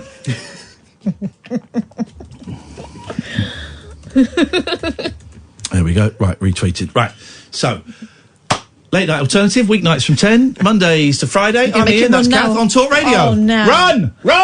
Run! Take a tenner back. Late night, Iain Lee on Talk Radio. We just retweeted Sam, so I don't really do retweets of people writing, but Sam, I do it for mates, I do it for Sam. So if you want to bung a few quid, you can. If you don't want to, that's all groovy. There's never any pressure here. Calls, it's 11:45. Sigh. Calls straight to air for the rest of the night. I think we'll do it for the rest of the night. I'm enjoying this kind of chilled, unplugged vibe. Yeah. I'm reminded of watching Sandy Wexler, the Adam Sandler film, and it's set in the 90s, and he represents a singer. And she appears on MTV Unplugged, and they got the look of it just right. It was very entertaining. This weekend, Uncut Gems doesn't come out for another week, 9 days, I think. That's the one I really want to see. That's the one where he's apparently brilliant in it. It's like a brilliant thriller. Oh. It's like genuinely. What, Adam Sandler? Yeah, it's like everyone's gone, oh, he can act. Have you seen it, Sam? Everyone's suddenly going, oh my God, he can act. He was talk of him getting an Oscar for it or something. Wow, yeah. okay. It's supposed to be incredible. Well, it's possible, isn't it, for a comedian to do that transition? Jim Carrey. But also, I think he's great. I think a lot of his films are rubbish. They've not stood up. But I like this is what I was trying to explain the other day. I like being in his company. And I'm quite happy to sit for 90 minutes in his company, even if I don't really laugh, because he's just he's pleasant company. It's not what you always want from a film, but sometimes. Well, like the Tom Hanks effect.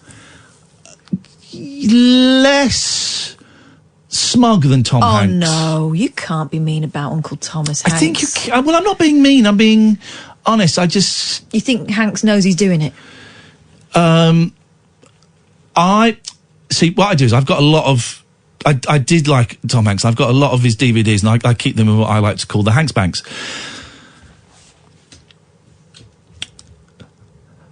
When was the last time you made a deposit? I got the Terminal for Christmas on Blu-ray. So I've got the Hanks banks, but I don't like using that too often. So, but Adam Sandler, I just like being in his company. This is like a guy. It's like an average, everyday So what did you just say? An average multi-millionaire guy. So I've not seen these. You know, you coming in. What are you doing? What's his? I'm waiting for him to come in so he can start, and he's like, yeah, what? He's got what he wanted. Sorry. Have you seen the Adam Sandler films Grown Ups and Grown Ups 2? Yes. Right. First one's great. I've not seen it. Tell me about it. It's just about a group of mates who, years after school, their basketball coach dies as they all meet up for his funeral, and it's with hilarious consequences. Yeah, it's one of those. It's not really a lot happens, but the first one's brilliant. Like I can remember seeing it and just thinking, like most Adam Sandler films, it could be great. It's probably going to be okay. First one's brilliant. Second one's trash. Right. But they're just average Adam Sandler films. Yes. It's got, in fact, do you know what? I'm looking at it, a picture of it. I have seen it. I have seen it. It's got the larger gentleman who's in all of his films. I can't remember his name. And there's David, I think that's David Spade. Anyway, so I have seen the first one. I don't have seen the second one. Yeah, we'll just leave it there. Here we go. Right, let me read you this story. This story is brilliant. When most people went on the internet Monday, this is a couple of weeks ago, they weren't expecting to care about another Grown Ups movie. People have been largely dismissive of the Grown Ups franchise, even right now when Adam Sandler is being embraced by journalists in a way he's never experienced. And even just now on Talk Radio. Uncut Gems. But in comes Tom Sharpling, host of The Best Show and writer-producer on Comedy Nerd approved shows like What We Do in the Shadows and Nathan For You, which we're big fans of. Mm-hmm. And his script for Grown Ups 3. To be clear, no one asked him to write this, most of all, not Adam Sandler. He had an idea for a new installment in the Adam Sandler Hanging Out with His Friends franchise that he loved so much he just had to write it. The result is like no Sandler movie, while also being very much like all of them. See, while the script has two giant unprecedented twists, the movie is about the making of Grown Ups 3, with the stars actually playing themselves, and a masked killer is methodically murdering them, but it's still an Adam Sandler movie. So this guy, right, genuinely, I've been reading about this a lot. So this Tom Sharpling genuinely loves Adam Sandler in the Grown Ups movie. And so he tweeted on January the 6th, in April 2019, I wrote a script for Grown Ups 3. I was not asked to write it.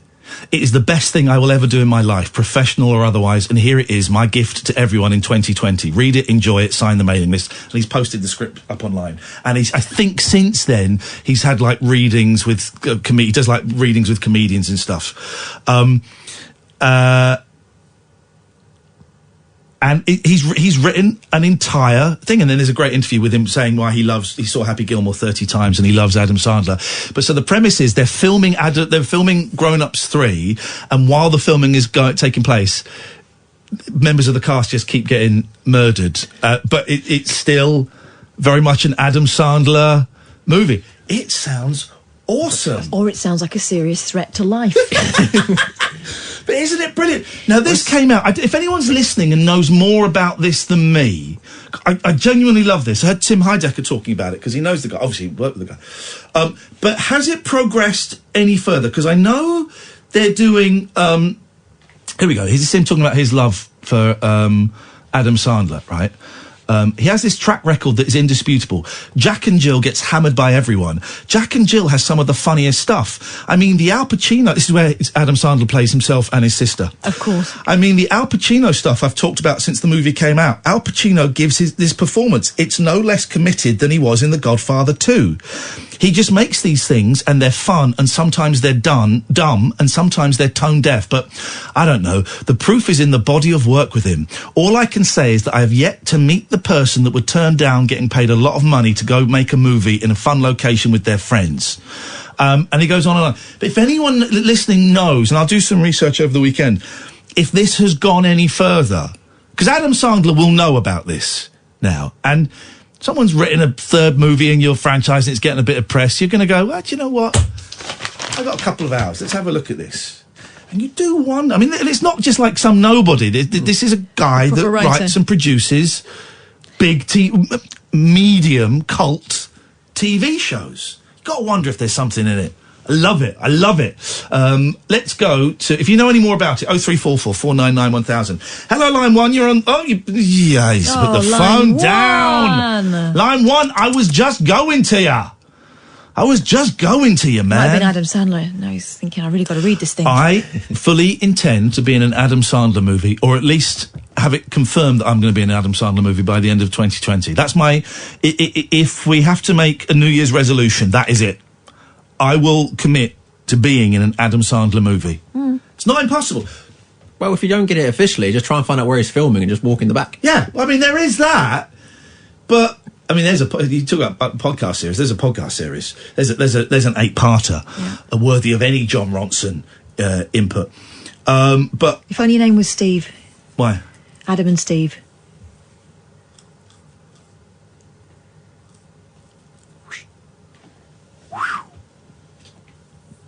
In Search of Sandler. Just moved on from the Steve thing completely, yeah? Well, obviously that fell on deaf ears. I thought it was great. It didn't make any sense. Well, yeah, you're kind of sort of stalking him. Right, Steves aren't stalkers. Well, that Steve is. Line 1, you're on the wireless. Hello? Hello? Hello, it's Thomas. Hey, Thomas, how you doing, man? Good. What can we do for you, Thomas? School's been a lot better lately. It's Thomas. I'm so sorry, mate. I'm thinking of something completely different. It's picked up, has it? Yep. Fantastic. Are you feeling a lot better? Yep, way better. Hey. Are you? How's it going in the making friends stakes? Yeah, I've been trying. I've got a couple. Good. Oh, okay. Cool. Listen, can I be a responsible, boring adult for a bit? Yeah. Is that all right? Yeah. You're going to hate me? Okay. Right. Keep calling. I like your calls. As long as you've got permission to call, I'm cool with that. But, as a dad, could you call us before 10:30? Probably, yeah. Would that be okay? Just because, listen, I don't know what the rules are in your house, and that's not my place to make rules, okay, in your house. But as a dad... before 10:30 for a young man such as yourself feels appropriate. After that, I start to feel a little bit guilty that maybe you're going to struggle at school tomorrow, or you're not going to be able to get... Do you know what I mean? And I know it makes me sound like a boring old man, but I am a boring old man, Thomas, and I need to say these things because I care about you, Thomas. Thank you. Is that all right? Yep. I knew you'd understand. You've got a very wise head on your shoulders. So give us a call again, but make sure it's before 10:30, all right? Okay. Nice one. You're not in trouble. I'm not telling you off. I'm saying that because I respect you a lot and I knew that you'd get it. And I'm glad you're making friends and I'm glad school is picking up. I knew it would. I knew it. And I look forward to hearing what's going on for you. All right, mate? Yep. Thank you, Thomas. Night, Thomas. Bye-bye. What a nice guy. Jeez. Someone's just donated 100 quid to this guy. What? Yeah. That means you lose. No. It means I win. The game's not over yet. The game is not over yet. Kath, you'll move next. I'm out. I've only got one toy at the moment. Honestly, my upstairs. Let me show you a picture. You should be donating to me. She's already eating baked beans for the rest of the week. Let me show a picture of my bathroom, right? It's a flipping disaster zone. Mate, I've just had 2 bathrooms done. I don't want to see it. I've only got one bathroom. All right, you haven't got none at the moment. No, I haven't. I'm going to go down that hole there. Oh, blimey. Catherine is showing... A 45-year-old woman is showing a 27-year-old man pictures of her bathroom. Now, that's either a weird... I'm not 45. Weird seduction technique that's going to backfire terribly, or boring. Don't kink shame me. Everyone likes exposed insulation. Not yours. Put it away, love. You're causing a draft. Take call straight to air. 0344. My waste pipe is exposed. 499 1000 is the telephone number if you want to give us a call. I mean, on a serious note, I have been staying out of the house all week, right, and having to take the cat out. She doesn't understand. She does not like going in the cat box, going around the corner to my dad's. She doesn't see the point. But I know that the builders will be in and out, and they'll be leaving the door open and she could leg it. Yep. Here's the thing. Mm-hmm. Yesterday, went back to the house thinking, all this effort, I've been outside, I've been tolerating my dad's... Racist language. Opinions. Opinions, there we go, that's better. I went back, no one had been in. Of course. All day, nothing. What was the point? Always I could have sat in my own house and watched the telly. Let's take a Anyway, call. thanks, Dad. Line 1, you're on the wireless.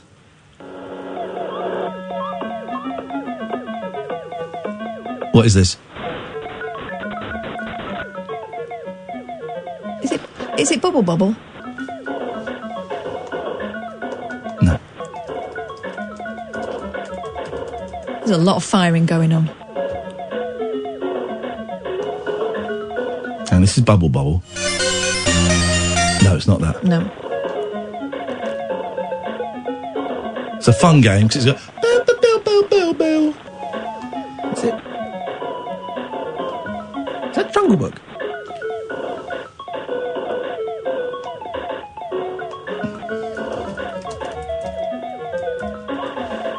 No. What? It sounds like... Oh. Okay, no. No. That's really got me thinking. It's most puzzling. Hmm. But you know what I mean? It sounded like one of those having to shoot a whole line of things at a time. Oh, by the way, I know the chords to French Kisses by Zezé and H. Oh, really? How does it go? It's F sharp and it's B flat minor. Just those 2 chords. French Kisses. I'm gonna give me the French kisses. Then I'm gonna go to the B minor. Oh. B minor. I'm gonna show my... Where you going? I'm singing to you. F sharp. I'm Jeez, going to give I'm you not an there F sharp. Where are you going, guys? I'm showing you the chords. With this. Are you going to go and look at our waste pipe again? Smell it from here. This is Talk Radio. Late night, Iain Lee on Talk Radio. Well, I'm not the kind to kiss and tell, but I've been seen with Farrah. I've never been with anything less than a 9. So fine, I've been on fire with Sally Field, gone past with a girl named Bo, but somehow they just don't end up as mine. It's a death-defying life I lead. I take my chances. I die for living in the movies and TV. But the hardest thing I ever do is watch my leading ladies kiss some other guy while I'm bandaging my knee. I might fall from a tall building, I might roll a brand new car, 'cause I'm the unknown stuntman that made Redford such a star.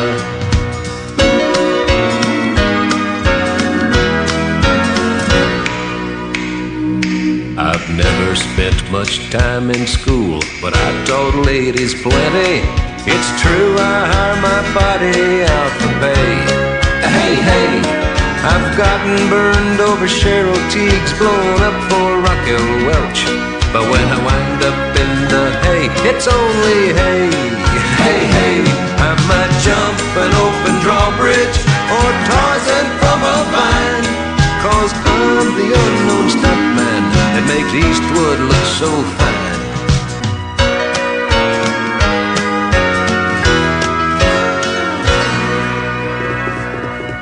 Last hour of the show, Daryl Morris. That's his name, isn't it? Yeah. You know, when you say, it sounded like you said a name, I thought, I've just said completely the wrong name. I'm having a little, we'll be on at 1 o'clock. He's good. He's a nice guy. I like him. If he wasn't significantly younger than me, we'd be friends. But he's too young. He's too young. It would be inappropriate to be friends. That age gap is... He's probably older than Sam. He's not. I think he's the same age as Sam. What? Google how old Daryl Morris is. I've been talking to him like he's a grown-up. Yeah, exactly. He's not. Oh, he's not. Yoy. He's 27. Oh, so he's closer to my age. Oh, shut the... Well, everyone's closer to your age apart from old people. Because you're younger than you. 6 months younger. Come on. Than me. No. Just Google it. I'm Googling Well, we could go and ask him in the office, but I don't... He's got a Wikipedia and everything. Go on, is he a baby? Yeah. Go on. 29. Oh, it's made Cask all weak at the knees. Sorry, Sam, you're out. Go and show him pictures of your back pipe. He's already seen it. He gave me some advice on it. It's too young for... I would find it inappropriate and uncomfortable to start a friendship with a man under the age of 35. The age gap is just... I'd be talking about Captain Pugwash. He wouldn't have a clue what was going on. Huh. So, I'm sorry. Well, I know of it. Sorry? I know of Captain No, Pugwash. I'm not talking to you, son. I know, We're talking to the guy old enough to be your older brother. Captain Pugwash is awful. Here's the thing, right? Everyone goes, oh, kids' TV back in the day was great. It's the best. It was, kids' TV now is rubbish. No, kids' TV back in the day was awful. It was rhubarb and custard. Captain Pugwash, why don't you? A lot of the animation was very wriggly. It was lazy. It was so lazy. Hanna-Barbera, my balls. They were colouring it in properly, though, with, like, paints. I could do it on a computer. It's much better. Computers now, but... And you look at, like... I mean, I don't like aardvark animations. Find them tedious. But you look at Shaun the Sheep and you compare it to... Camberwick Green. Yeah. Flippin' heck, man. I used to like that. Flippin' heck, man. Old kids' TV is rubbish. And I want to talk to my male compadres about that. He's 29. Mm-hmm. I ain't going to be able to talk about that. What am I going to talk to him about? Brexit? I'm going to talk to him about Trump? I'm going to talk to him about Pornhub? What have we got in common? Oh, please don't talk to me about that. Well, I will do if he wants me to. No. Well, I will do. I'll show him how to wipe his hard drive. I dumped that. I dumped it. I'm learning. I'm a human being and I'm learning. 03444991000 is the telephone number if you want to give us a call. Daryl's on at 1 and he's a good listener and he's a nice human being and he's a, his heart is in a good place, which cannot be said about a lot of radio and TV and print at the moment. It's, 03444991000. Calls will go straight to air. Catherine, what have you got, please? A retired welder whose phone hasn't rung for months because friends think he's dead realised the error after discovering his own gravestone had been erected by his ex-wife. Holy jackamoly. There it is, in that one line. People think I'm dead, said Alan Hattel, 75. Hotel? Hattel or Hattel. How are you spelling it? Hattel. Hattel. Hattel do nicely. He's 75 and he's from Tayside, Scotland. 75. And he's alive, everyone. Was he a welder? For now. A welder? Yeah. What do welders do? Please don't say weld. They join bits of metal together with softer bits of metal. Melted metal. Some call it welding. I know what welding means. You know what welding means. This is why I can't hang out with Daryl, because I bet he knows what welding means. I bet he's done it.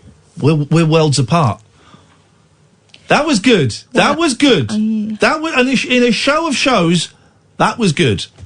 My phone hasn't rung for 3 or 4 months. I've been confused by it all, but now I know why nobody has been calling. I don't even want to be buried. I plan to be cremated. Mr. Hattle declared, I'm still alive, as he stood beside his headstone and said reports of his death had been greatly exaggerated. Oh, stop quoting Clive James, who was quoting Mark Twain. Listen, the man has risen from the dead. No, he hasn't. He's not died. Turns out. He's not died. Mr. Hattle said he realised... Imagine if all of the stress of this being in the public domain killed him. Then where would we be? Exactly. Mr. Hattle said he'd realised something was not right because his social life has been deathly quiet for the past 3 or 4 months. He's 75. I don't have a social life. Listen, he's got an ex-wife. He's a single man of 75. 75 is not old anymore, I bet you. It is. 75 will always be old. Okay, well, it's closer to you than me, so tell me what it's like. God, why don't you remind me that I'm going to die one day? Oh my God, you just reminded me.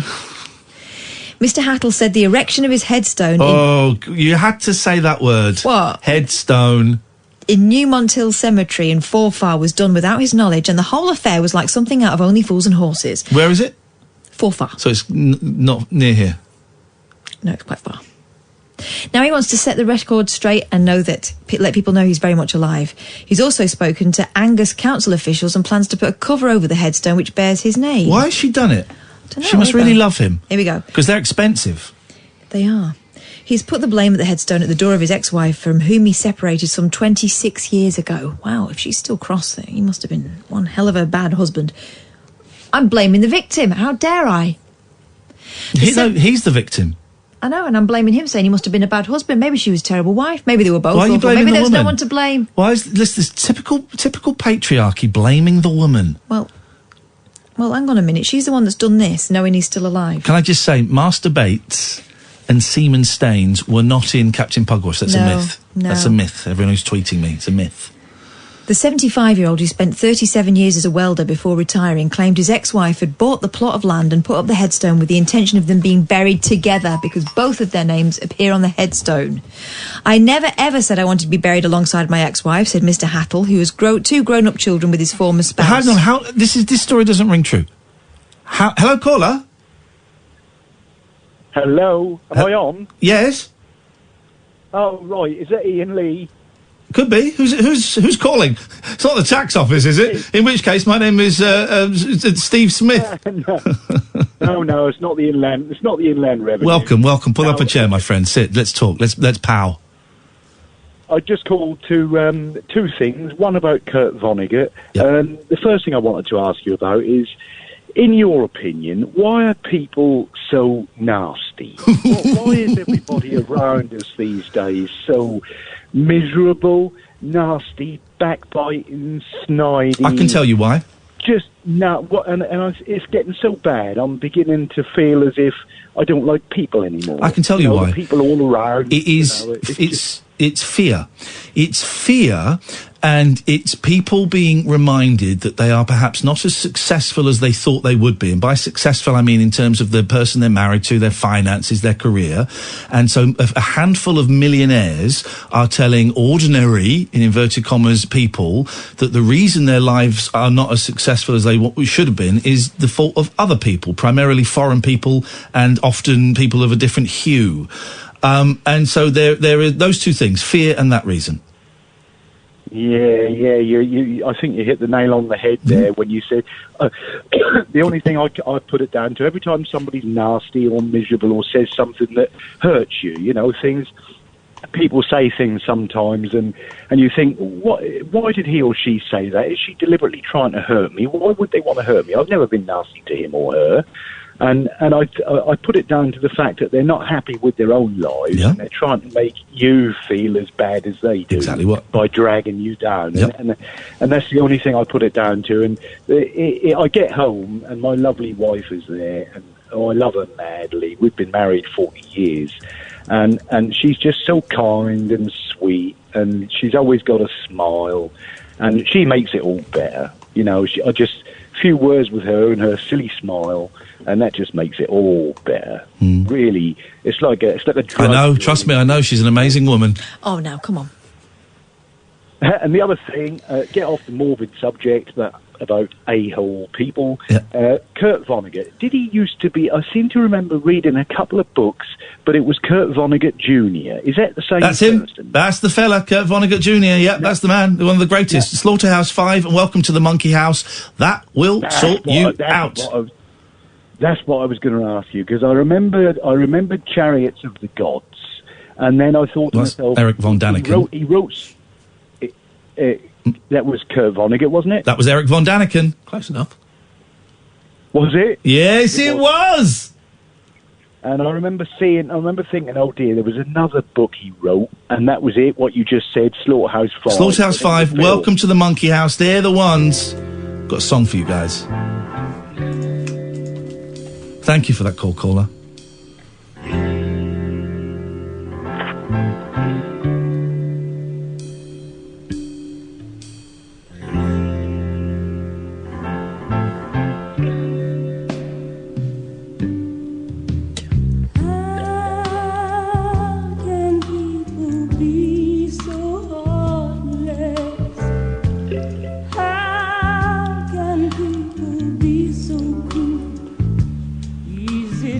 It's not quite as good as I remember.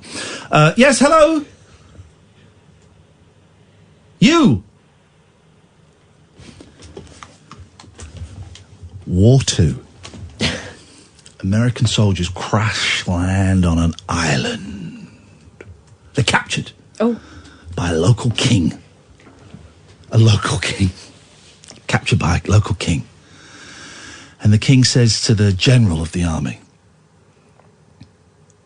Which his army or the extra? The king says to the invading king, force. They weren't invaded. They crash landed. All right. The king says to the general of the American army, "I will let your men." He spoke English then. Yes, Lucky. yes, go free. If I'm good, please. I will let your men go free, but you have to. I will let your men go free, but you have to win a game of chess. General thinks about this. He's got no other option. He goes, "Sure thing, partner. I will play you a game of chess." He said, the king says, "Tomorrow morning, look." He's very extra, isn't he, this king? Very flamboyant. "Tomorrow morning at dawn, meet me on the balcony of the palace." So the general meets him at the balcony of the palace the next morning. And he says, "Okay, where's this goddamn chessboard?" He says, look out of the window. And out of the window is a huge, giant chessboard. The pieces? His men. The soldiers. Yeah. The soldiers on one side. The American soldiers on the other side. The soldiers of the king. The local soldiers. Local soldiers. "What the hell is this crap?" says the American general. "This is the game of chess. You must play and win to free your men." Didn't see what he was local to, did I? Now, the general doesn't quite believe this. He's like, okay, all right, fine. It's got the pawns. "Corporal, move forward two paces." Moves forward. Gosh. King goes, Bro! Where's he going? Me muere tercera. Move forward 2 paces. General says, "Okay. Babadook! You move forward 1 pace." I'm starting to think this might not have actually happened. It's not a true story. The king says... You don't get someone called Babadook. The king says, "Abuelo, take the pawn." So the king's man moves and takes the pawn, stabs him in the gut and cuts his head off. Gosh. That escalated. Slaves come on. God, rough game. It's chess. Drag the corpse one carries the head under their arm after doing a little kick with the back to then kick the thing and they miss it. A Rabona. I don't know about that. And they dragged the body off. The general said, "What the God's name are you doing, you insane piece of trash?" The king says, "Oh, we are playing chess." Yes. Is it Ricardo Montalban? The general then thinks, right, okay. And the soldiers are looking up at him and he's like, "Really sorry, guys, we're playing chess and some of you are going to die. But I think I can keep enough of you alive so that this won't be too traumatic for us when we leave." And How's he saying this? Because he's on the balcony. Is he shouting that? well, yeah, I suppose so. I mean, I don't, yeah. And if anyone remembers how that story ends... I don't remember. Who wins? Is it John Wayne or Ricardo Montalban? If anyone knows how that story ends, I would love it if you could give us a call. I envy your kids for getting stories like that at bedtime. I can come and give you a story at bedtime if you want, Sam. It's not a problem at all. Drive you home tonight, tuck you in, give you a little story. But being friends with a man older than him is inappropropriate. He's about the same age as my boys. Oh, he is, yeah. If anyone knows how that story ends, because I genuinely can't remember, and I think it's got like quite an important message. I don't know what it was. 03444. Don't play chess. With a local king. Late night alternative weeknights from 10 on Talk Radio. Run! Idiot. Late night, Iain Lee on Talk Radio. Come in, music off, headphones on.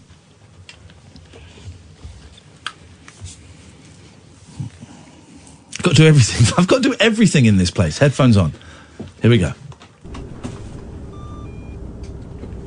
Chess, the least civilized game in the world. It's all about war. Attack, defense, sacrifice. To win, you not only have to murder your opponent's pieces, but have some of your own pieces murdered by your opponent.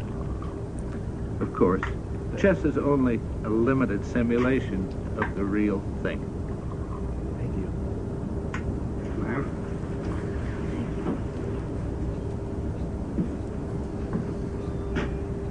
Mr. Ambassador, more coffee? No. Okay, so in this, this goes on for 90 minutes, so we might have to carry it on tomorrow. In this movie version of it, it's set in present day. No, it's set in the 90s. That's not present day then, is it? Well, it was present day for when it was filmed. Let me jump forward a bit. So the plane's about to crash. And here we go. Hang on. A la Camille.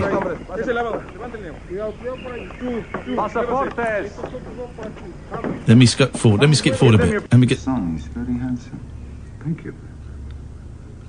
I had a son just about his age. Hang on, skip forward a bit. Hang on, skip forward a bit. There we go. For our lives. There we go. This is it. The music.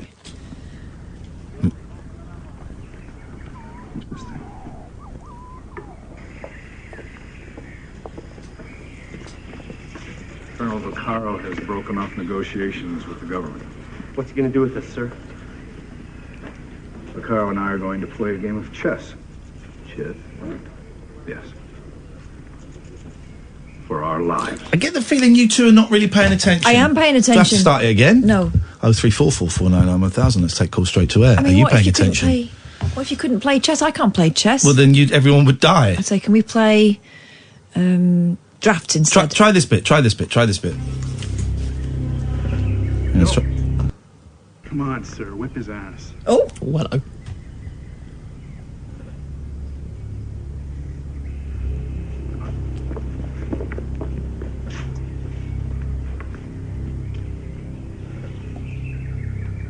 Corporal, take that black pawn to your right. You're in no immediate danger. No. No, damn it. I'm not moving. I'm staying right here. Corporal, I suggest that you do as the ambassador directs. I'm watching that when I get home. I don't want you to even know what happens in the end because you're a Fisterline. A what? You're a fisterline. A what now? You're not into art.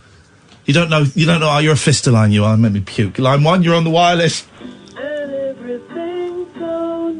You're getting on my nerves as well. You're fisterlines. Sam, what have you brought to the table? Hello? Both their names appear on the headstone. I've never ever said. Well played, well played. I want to be buried alongside my ex-wife, said Mr. Hattle, who has 2 grown-up children with his former spouse. We've been separated 26 years and there's no animosity, but I'm struggling to take it all in. So they're both still alive. What? To find out... My dad had a headstone in the attic. Yeah, but no one... Yeah. Really? With his name on it, yeah. Is it the one he ended up using? Huh? I'm assuming he wasn't buried He wasn't there. buried in the attic. He had a headstone in the attic. He nicked it. He had nicked it. It had his name on it. It was made of wood. It was a prop for a TV show. They had to do a graveyard, and so he had to get gravestones made up. And of course, he had one made up with his name, and it was in the loft. I wish I still had it because I would put it at the end of the garden and scare the kids. The actual grave. You've got an actual. I've got an actual grave at the end of the people garden. with like common names get a discount on headstones. Oh, yeah. Or if someone's dying and they get a headstone, but then they're cured, and then, like, another Steve... Oh, we've got a Steve already that you can have for just £25,000. Expensive headstones, aren't they? And headphones. Line 2, you're on the wireless. Dr. Pepper, you know, the album with all those clues that Paul was supposed to be dead. You see, the problem we had was that everything we did... Everybody read so much into it. You know, we thought, well, how... Okay, I'm getting a bit bored of really low-quality audio being played. That was Ringo Starr talking about Paul McCartney being dead. Line 3, you're on the wireless? Yes, we represent the management of the ZZ Boys, and we'd like to thank you very much for plugging the French Kisses. You've been absolutely marvellous. Hang on. You represent the management of the ZZ Boys. That's correct. So you're not the ZZ Boys manager, but you represent the management that manages the ZZ Boys. So have you ever met the ZZ Boys? We went to see them play once, but it was very, very odd. Why was it odd? Music. I don't like that music. But No. We would lend them a lot of money, you see, at the parent company. Okay, well, that's great news. Have you got any information on what the ZZ Boys will be doing next? The next song they're going to do is a song called Big Bottom. Okay, thank you very much indeed. Well, that was great. That was good. People are starting to notice. People are starting to notice. Catherine? Yeah. Angus Council said it was unable to discuss the issue or disclose any information about who purchased the plot as it was a confidential matter. Oh. Sam, what have you brought to the party tonight? Do you want a mug? I don't actually. No, but thanks. That's all I got. Okay, well then in that case, I'm coming in. Hey, Peter Shilton's come out as a gambling addict. Oh, right. Did you see that? I thought that was quite interesting. Now, he's a famous footballer. Yeah, because famous goalkeeper. I was going to guess that. He's a big man, isn't he? And I recognise his face, although he does look a little bit like Prince Andrew now, doesn't he? He's got that kind of round, grey, plastered hair. But I thought this was interesting, especially considering how we started the show. By the way, Pamela Anderson's husband is 74. Yeah. England goalkeeping legend Peter... That's her fifth husband, isn't it? Okay. Although the third and fourth were the same fella, which I find interesting. Well, twins? No, she divorced him, married him again. Well, that doesn't count then. Does. I don't think it does, actually. England... Well, she must have loved him double. But England goalkeeping legend Peter Shilton. This is really interesting, right? And this shows how this kind of stuff can affect anybody. And it's about love. It's about love and honesty and how that can overcome anything. Okay. England goalkeeping legend Peter Shilton has revealed he spent 40 years secretly hooked on gambling and never won. The footballing hero lost tens of thousands of pounds backing up to 10 horses a day and would sit up until 3 a.m. placing doomed bets. During the 1986 World Cup, Shilton was acting as the England team's bookmaker, yet Shilton, 70, has not had a bet for 5 years since second wife Steph confronted him with the bank statements cataloguing his losses. Well done, her. He now plans to work within. I mean, this has just come out. Right? This isn't like known. No, I didn't know. This isn't a known thing. I'm not altogether surprised because I know footballers. They have a lot of time and a lot of money on their hands, and gambling is a problem for a fair few of them. Yeah. Well, he says he now plans to work with the PFA, that's the Professional Football Association. Army, yeah. To help other addicts within the game beat the habit. I had 2 lives, he said. One as a very dedicated footballer, and another where I was addicted to gambling. Says Shilton, who played for 11 clubs and won a record 125 England caps. They actually get given a cap, don't they, when they do it? But it's like, they get a cap. Like a schoolboy's type. Yeah, cap. but it's like it's not. It's just decorative. Yeah, they don't get paid for playing England matches either. Mostly they get perks. Little perks. I think you know what I mean by little perks, but they don't get paid. I didn't realise I was an addict until I finally stopped. When you're a footballer, you have a lot of spare time on your hands after training. It's easy to sit around and gamble. It's so easy just to get on that buzz and get hooked, baby. It was thanks to Steph I was able to give up. The penny suddenly dropped.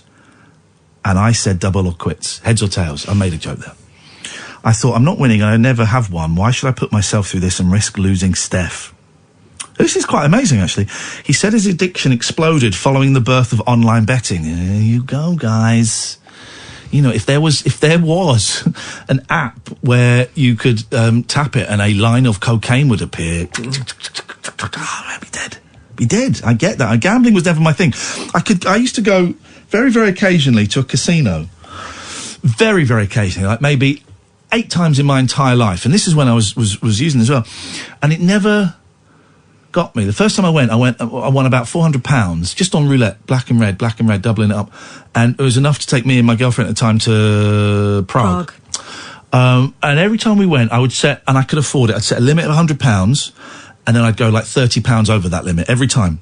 But generally, but it was just a nice evening. You're going to have a bit of food, they give you free food, you go, but I always thought it was a waste of money. I've got a really good friend who had a gambling problem for a long time, and actually online betting became a problem for him as well, just because it's so secretive, right? But rather than making excuses and getting to a casino, obviously online betting, he could do it at work, he could do it when he had a moment at home, whatever it happened.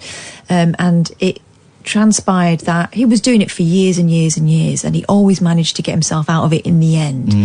I think at one point he had to go to his work's hardship fund and he got bailed out of problems, but started getting into it again afterwards, because it was that was kind of part of the buzz of the nearly losing it all, reining it back in. Next time I'm going to win. And he did make some big wins, but he would gamble it away almost immediately and then some, because of the thrill of it, I guess. Also, I heard someone talking the other day, imagine you're like 10 grand up, right, gambling. You're beating the system then, and then also that's not your money. No, it's not real. It's the bookie's money. So I'm going to gamble this 10 grand of the bookie's money until eventually you're 10 grand under. Yeah, but they think, 10 grand, I could turn this into 20. Yeah. If I just have one more, and then they start to lose it, and then they're trying to gamble it and to win it back. So it's just really hard. Anyway, he's got into 12-step program, my friend. And as far as I know, I spoke to him about 4 or 5 months ago, and he's clean. He's been clean for a couple of years. Good for him. But what happened was his girlfriend found out. He'd had a big win, and he'd bought himself a new car. But of course he couldn't let on that he'd had this big win. He wasn't supposed to be gambling. So he was parking it round the corner. Oh, blimey. That's insane. I mean, that's driving his usual car round the corner, driving this flashy car to work back, and just living this kind of lie. Anyway, one day his girlfriend, and this sounds like something that would happen in a film or something, you go, nah, Did his girlfriend challenge him to a game of chess? No, she needed a pair of socks. She went in his sock drawer and she found all the documents relating to his new car. In the sock drawer? You keep them in the boot, you idiot. Busted. Good. Absolutely busted. Well, that's good, because then he came out. Yeah. You know, and they nearly broke up about it, and of course, because he was gambling with money he didn't have, and they were trying to build a life together, and nearly lost the house, and at times, and she couldn't believe it happened again. But that was the thing. That was the thing that got him into 12 steps, and it's really helped him. Peter Shilton says his addiction exploded following the birth of online betting, which allowed him to gamble from his computer into the early hours. Shilton and his wife have met government ministers to discuss how to tackle problem gambling. Also working with the charity Gambling with Lives, which was set up by families and friends bereaved by gambling-related suicides. Yeah. Totally ties into what we talked about 2 hours ago. He wants stricter rules governing betting and gambling education rolled out in schools. I thought that was fascinating. I think it is. And for, you know, for an older man, and he's like one of the straight footballers, isn't he? Like a good guy. Yeah, solid. Peter Shilton would be a good guy. So for him to kind of, well done his wife, I think they were married, weren't they? Yeah. Well done his wife for calling him out for it.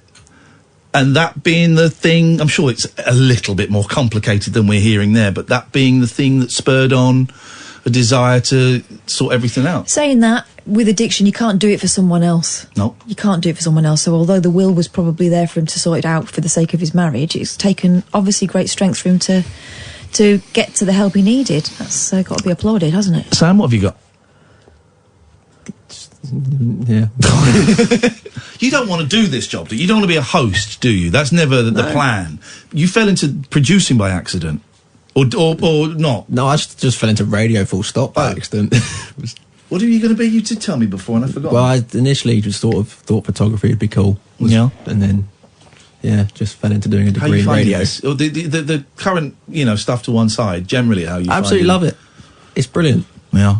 Like, that's one of those things, like you were saying earlier, that you apologise. You don't have to apologise, because I still love coming in and doing this job every day. I feel really bad that I with lost you my temper in front of you and Phil. That was I'll apologise to Phil and the other lad that was out there, but that was unprofessional. I'm not professional anyway, but I shouldn't have lost my temper in front of you. That should have been a private punch up in the car park as opposed to one out there. No, so I'm sorry. It's an absolute pleasure every day coming in. So okay. I'm tired of it. I'm tired of it. What else are you going to do though? What else is there?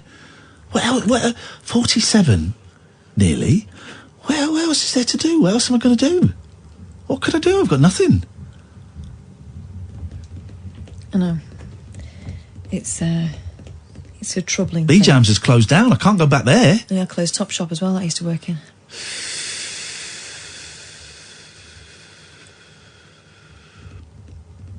We might be too old for teacher training. No, I won't. Because I go primary school and they want men. They want men. There's no men. But teacher, don't pay. Pays terribly. And everyone goes in and comes out after about 3 years. Yeah. Screwed, aren't we?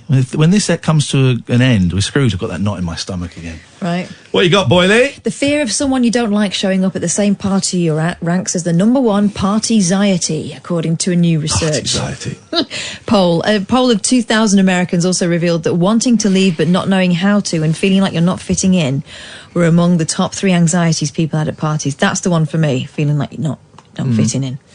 In fact, the average American partygoer knows within the first 10 minutes of showing up whether they'll be calling it an early night.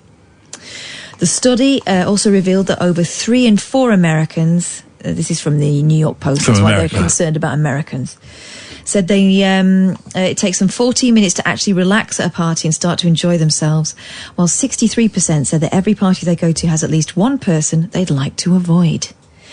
That prompts the question, is it rude to ask the party host who will be attended in the first place? Can you imagine? Do you want to come to my party? Who's going? I said to a friend of mine, I said to Scott, was having the party, I said, well, A, I said I can't go because I'm going to be in Brighton doing a show, but B, I can't go because I think such and such is going to be there, and it would just make me too anxious. Yeah. Matt, all right. And he said, I don't think he went in the end, but there are people that I don't want to bump into that that dread and having to play nice because you're doing it for a friend who's invited you over. You don't want to cause a stir. This doesn't stop 1 in 3 Americans from always asking the host who's going, with 16% saying they'll never ask. When it comes to hosting big game parties, I take it they're talking about American football or something. When was this done? Like, when did this survey? Because this is January 22nd, 2020. 3:12 p.m. Because I was like, isn't the modern day version of this? It's like, because the way I always judge it is that there's a Facebook event made. If you're unsure because you've seen who's invited, you just wait until they've responded. And as soon as you see your going list, that's when you're like, oh, okay, I know I'll happily go to that. Do people actually organise stuff on Facebook then? Yeah. That's why I always miss it, because I never check mine. Because I always, whenever I post something like advertise, do you want to make it into an event? No, I'm just doing a post. I thought young people, and I consider you young in a non-patronising way, but I thought young people weren't using Facebook. I thought that was for boomers like myself and Catherine. I'm not a boomer. No, I think that's literally the only thing we use it for these days. Is just to put like events and having groups of specific people. Imagine if everyone just walked away from that evil, crappy social media website, Facebook. Everyone just went, nah, it's too grubby. We've seen the film. We know you're a dirty boy. It's too grubby. It was set up to check out girls and their availability, wasn't it? It was to rate girls' hotness. Yeah. And he's still that bloke, and he's just got the, he's got the, you're a bald man, all right? Just accept you're a bald man. He's got that, have you seen his hair? He's that horrible comb forwards. forward. It's just like, the problem with Facebook, the reason I use it is it's good to plug stuff. And as a small business, which is what I am ultimately, and with my record label and with me, it's good to plug stuff on there. But I don't use it as a personal thing, but it is grubby. It is a disgusting, dirty, sordid place that's primarily full of a-holes and racists. I think it depends how you use it, right? Yeah. If you've got a personal profile and you are very careful about who you invite into it and who you speak to on there, and you don't give away too much of yourself or someone else. This is the thing, right? I started off mine because my sister was living abroad. And so there would be pictures of my kids. I haven't put pictures of my kids on Facebook for ages. No. Because now I just don't trust it. And also, it's not my decision. Now they're old enough to know what it is. Yeah, well, I think that's the thing, because the way you're using it it's subject to open up to literally anybody. Yeah. Whereas mine has only ever been like closed circles. I only ever see stuff with friends and things, because I've never felt the need to. I don't have to promote stuff, so I'm not inviting literally anybody to. Yeah. So. Yeah, but it just close Twitter down. I mean, someone just need to go. Do you know what? Twitter was a great experiment, guys, and it didn't work. Let's switch it off now. It's kind of turned into a way for people to give you a ring and tell you just how crap you are, hasn't it? Hasn't it? Well, whereas before people would shout at the television, now they message the person they're shouting at. Yeah. Because at that moment, that person needs to hear what's in your mind. That's absolutely mad. But that's the way people feel entitled to behave now. Some guy, is upset because I blocked him because he said he was really sad listening to the show dying on its arse. So I just blocked him. Yeah, thanks for that. I just blocked him. And he said, that's a shame. I really like Iain. I hope he feels better soon. No, it's not an illness thing. It's just getting on my nerves. Blocked. I'm really heavy with that block button now. I used to mute. And now it's like, okay, I don't care if they consider it as a badge of honor. I'm just blocking. Someone says something, I'm blocking. If they get in touch later and explain it, as a few people have done, and I like their explanation and I buy it and I check the timeline and go, okay, well, maybe this was an anomaly. But here's a clue. That's just what I think is not an explanation. Yeah. Some people double down without realising. Yeah. Oh, I'm sorry you took it like that. What I meant was exactly that. What were we talking about? Facebook. Why? Parties. Was there a story? Yeah. Let's do it. What, again? Did we do it? Yeah. Half. Well, yeah, Americans. Oh no, parties. we only started it. We had the first paragraph, didn't we? We had quite a bit. So I get the basic gist of it. What was People it? don't want to go to parties if they know someone they don't like is going to be there. And some of them do not feel bad. Well, then can I say something to you? This is the Late Night Alternative. Oh, man. Weeknights from 10 with Iain and Kath on Take it Talk on, take Radio. it on. Run!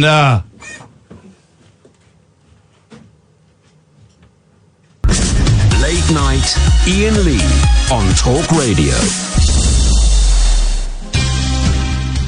It's good to see that 2 days ago Absolute Radio were doing a whole thing on what people call their remote controls. Did it first! We did it first. Line 1, you're on the wireless. Hello, it's Sheila. Hello, Sheila. Hello.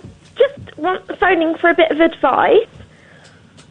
So, I'm going somewhere tomorrow, but it's only for a market research thing, but it's an organisation I've been dreaming of working for a long time. How do you turn that opportunity round? What can I do? Well, hang on a minute. I don't know if you can. Oh. Well, if it's market research, for what? Let's say it's like a computer company, right? And you want to work for the computer company, yeah? No, it's not. It's like a newspaper. Yeah. Okay, well, I didn't know that, so I was just using a hypothetical thing. Right, Oh, so it's sorry, it's yes. market research for the Yes. for a newspaper. For a computer company, yes. Jesus. Right, but so no one from the newspaper is going to be there, are they? It'll just be the market research people. No, I don't know, because I'm going to the place of work that I would like to work at. Well, then just tell someone. Say, hey, I'd like to work here. Say, here's my CV. That's what I wondered. Well, but the thing is, I don't have a CV. I haven't got the time to do it. The place doesn't take CVs anymore. Do they not? Do they not? No, this is all online now. Okay. Yeah, but you need to be able to send them something. You're young, Sam. What should she do? Go online. Go online. Right, if I just say this, it's somewhere that's very male, incredibly The Daily male. Is it the Daily Mail?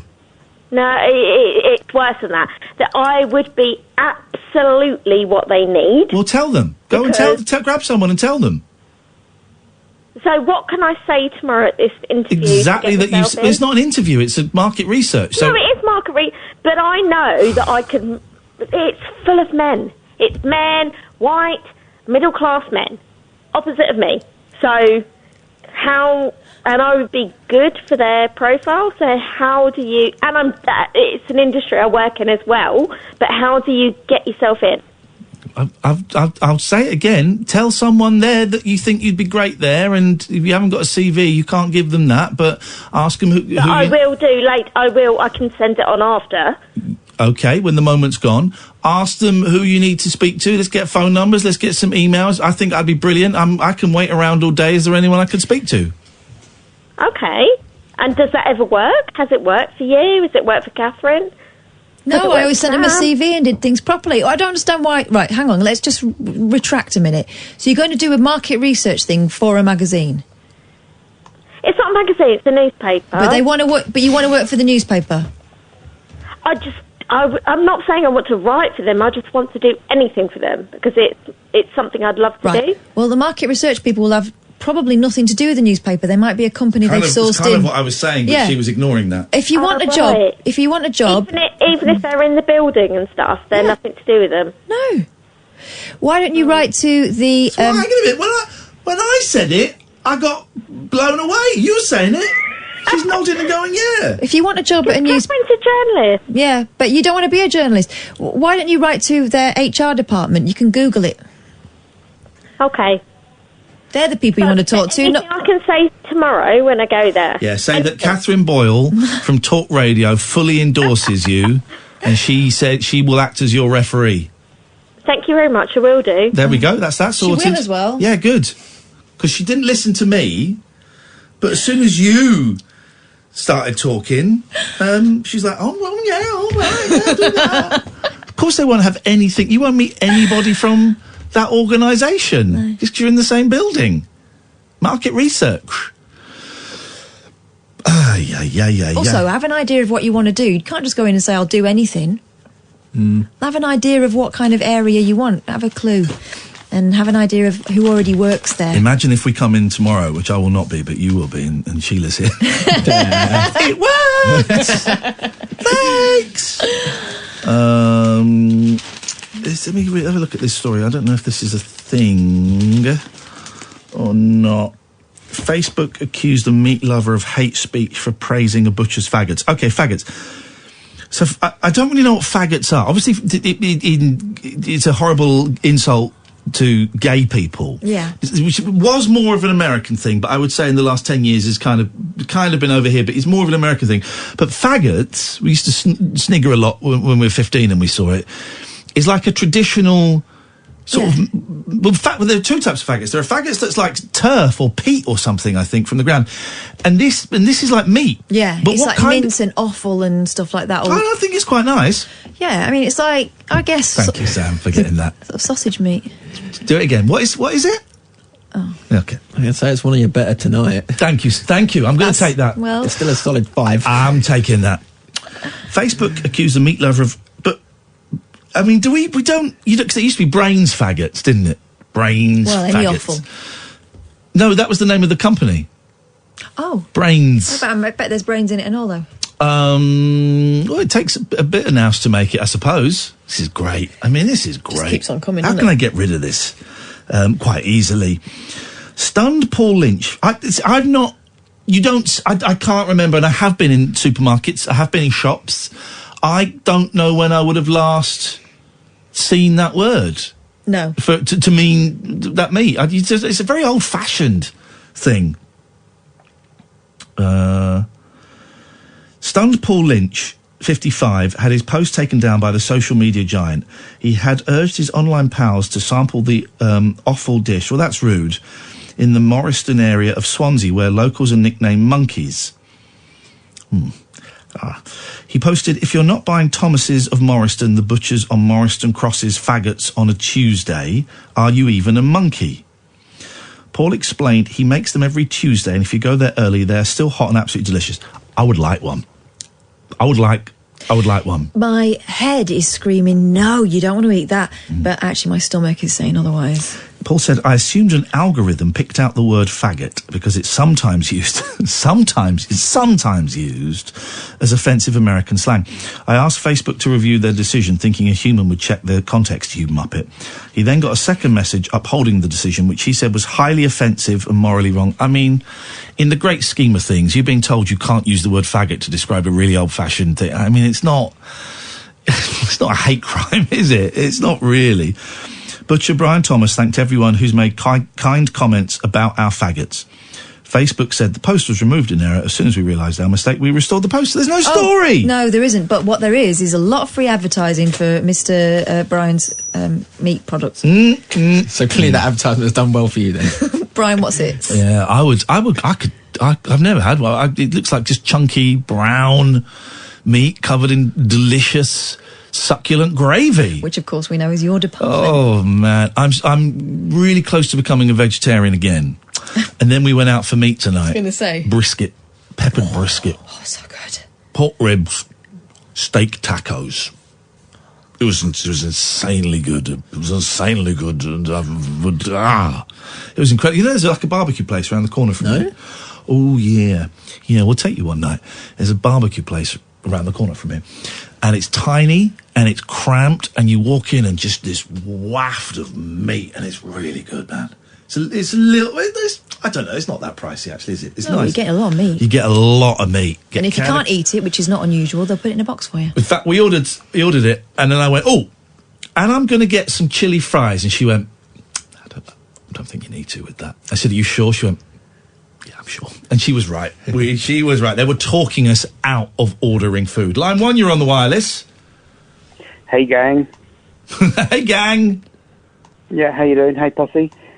He said posse. Yeah, tonight I watched the first episode of Medical Police. Your thoughts, please. This is the controversial thing. Your thoughts, please. Please. I liked it. I thought it was like a cross between Team America, the movie, and Police Squad. Yep. And I liked it. And I think it's going to get better. Thank you. Did you watch any, Sam? No. You're a scumbag. Catherine hates it. I don't hate it. You hate it. I've shown you bits and you sat there going... I'm not a big laugh out louder, but I did find it I've amusing. heard you guffaw. The bit with Henry Winkler, with the stand-up desk, that creased me up. Have you got to the bit where he's telling her if she gets on the plane, she's fired? No. Okay. Yeah. With the bit, there's a gate that's sort of mesh fence between them, and said, "You're fired." Yeah, I quiet. She sends a text, I quiet, and he replies, "You're fried." Yeah, I quiet. Yeah. I love it. In fact, Why? If you walk away, I'm going to fire you. I'm walking away. it gets funnier. No, I'm going to quit. You wait until they meet the goldfinch. What? Exactly. Thank you very much indeed. You need to get the hell out of here, Sam, because we've got Darren Morris is coming. If I must. Yeah, if you must. Hello, line 3, you're on the wireless. Hello, Ian. Hello, line 3. Hello, can you hear me? Just, are you being held prisoner about half a room away from the phone? I'm being held prisoner. I'm a 50-year-old Luddite, and I'm phoning back, and I'm really good now. I had a sleep. Okay. Are you in the same room as the telephone? 1 minute. Oh, here we go. She's not in the same room. See what I have to deal with. There we go. There we go. Perfect. That was it. So, Tina, what can we do for you it's Tina. in the dying moments of the show? In the dying moments of the show, I just want to say I love you, Ian, and I can't wait to have you back on telly if that's what you wish. Oh, look at you considering my wishes. That's appreciated. Well, I've got If that's what you wish. I'm doing some acting in February. I've got part in a TV. Yeah, I've got part in a TV What is show. it? What are you doing? I'm not allowed to tell anyone. I want I'll to tell be you your off air. manager. Sorry? I want to be your manager. I want to be your manager. Here's a deal, right? Get me a job. Yeah. Get me a job, right? Get me a job. Yeah. You get 15%. And if you... I don't want 15%. I'm not greedy. I'll take 5%. Oh, wow. Blimey. Already, though, pretty bad negotiating technique, that, isn't it? Really? You're not selling yourself, Tina. What do you think you could I get... want to sell myself. I want to sell Ian because he's great talent. Okay, well, what job... I've watched him for years. What job do you think you could get me? I can get you an acting job, and I tell you what, you're going to love it because I tell you who's going to be a co-star with you. Yes? Matthew Wright.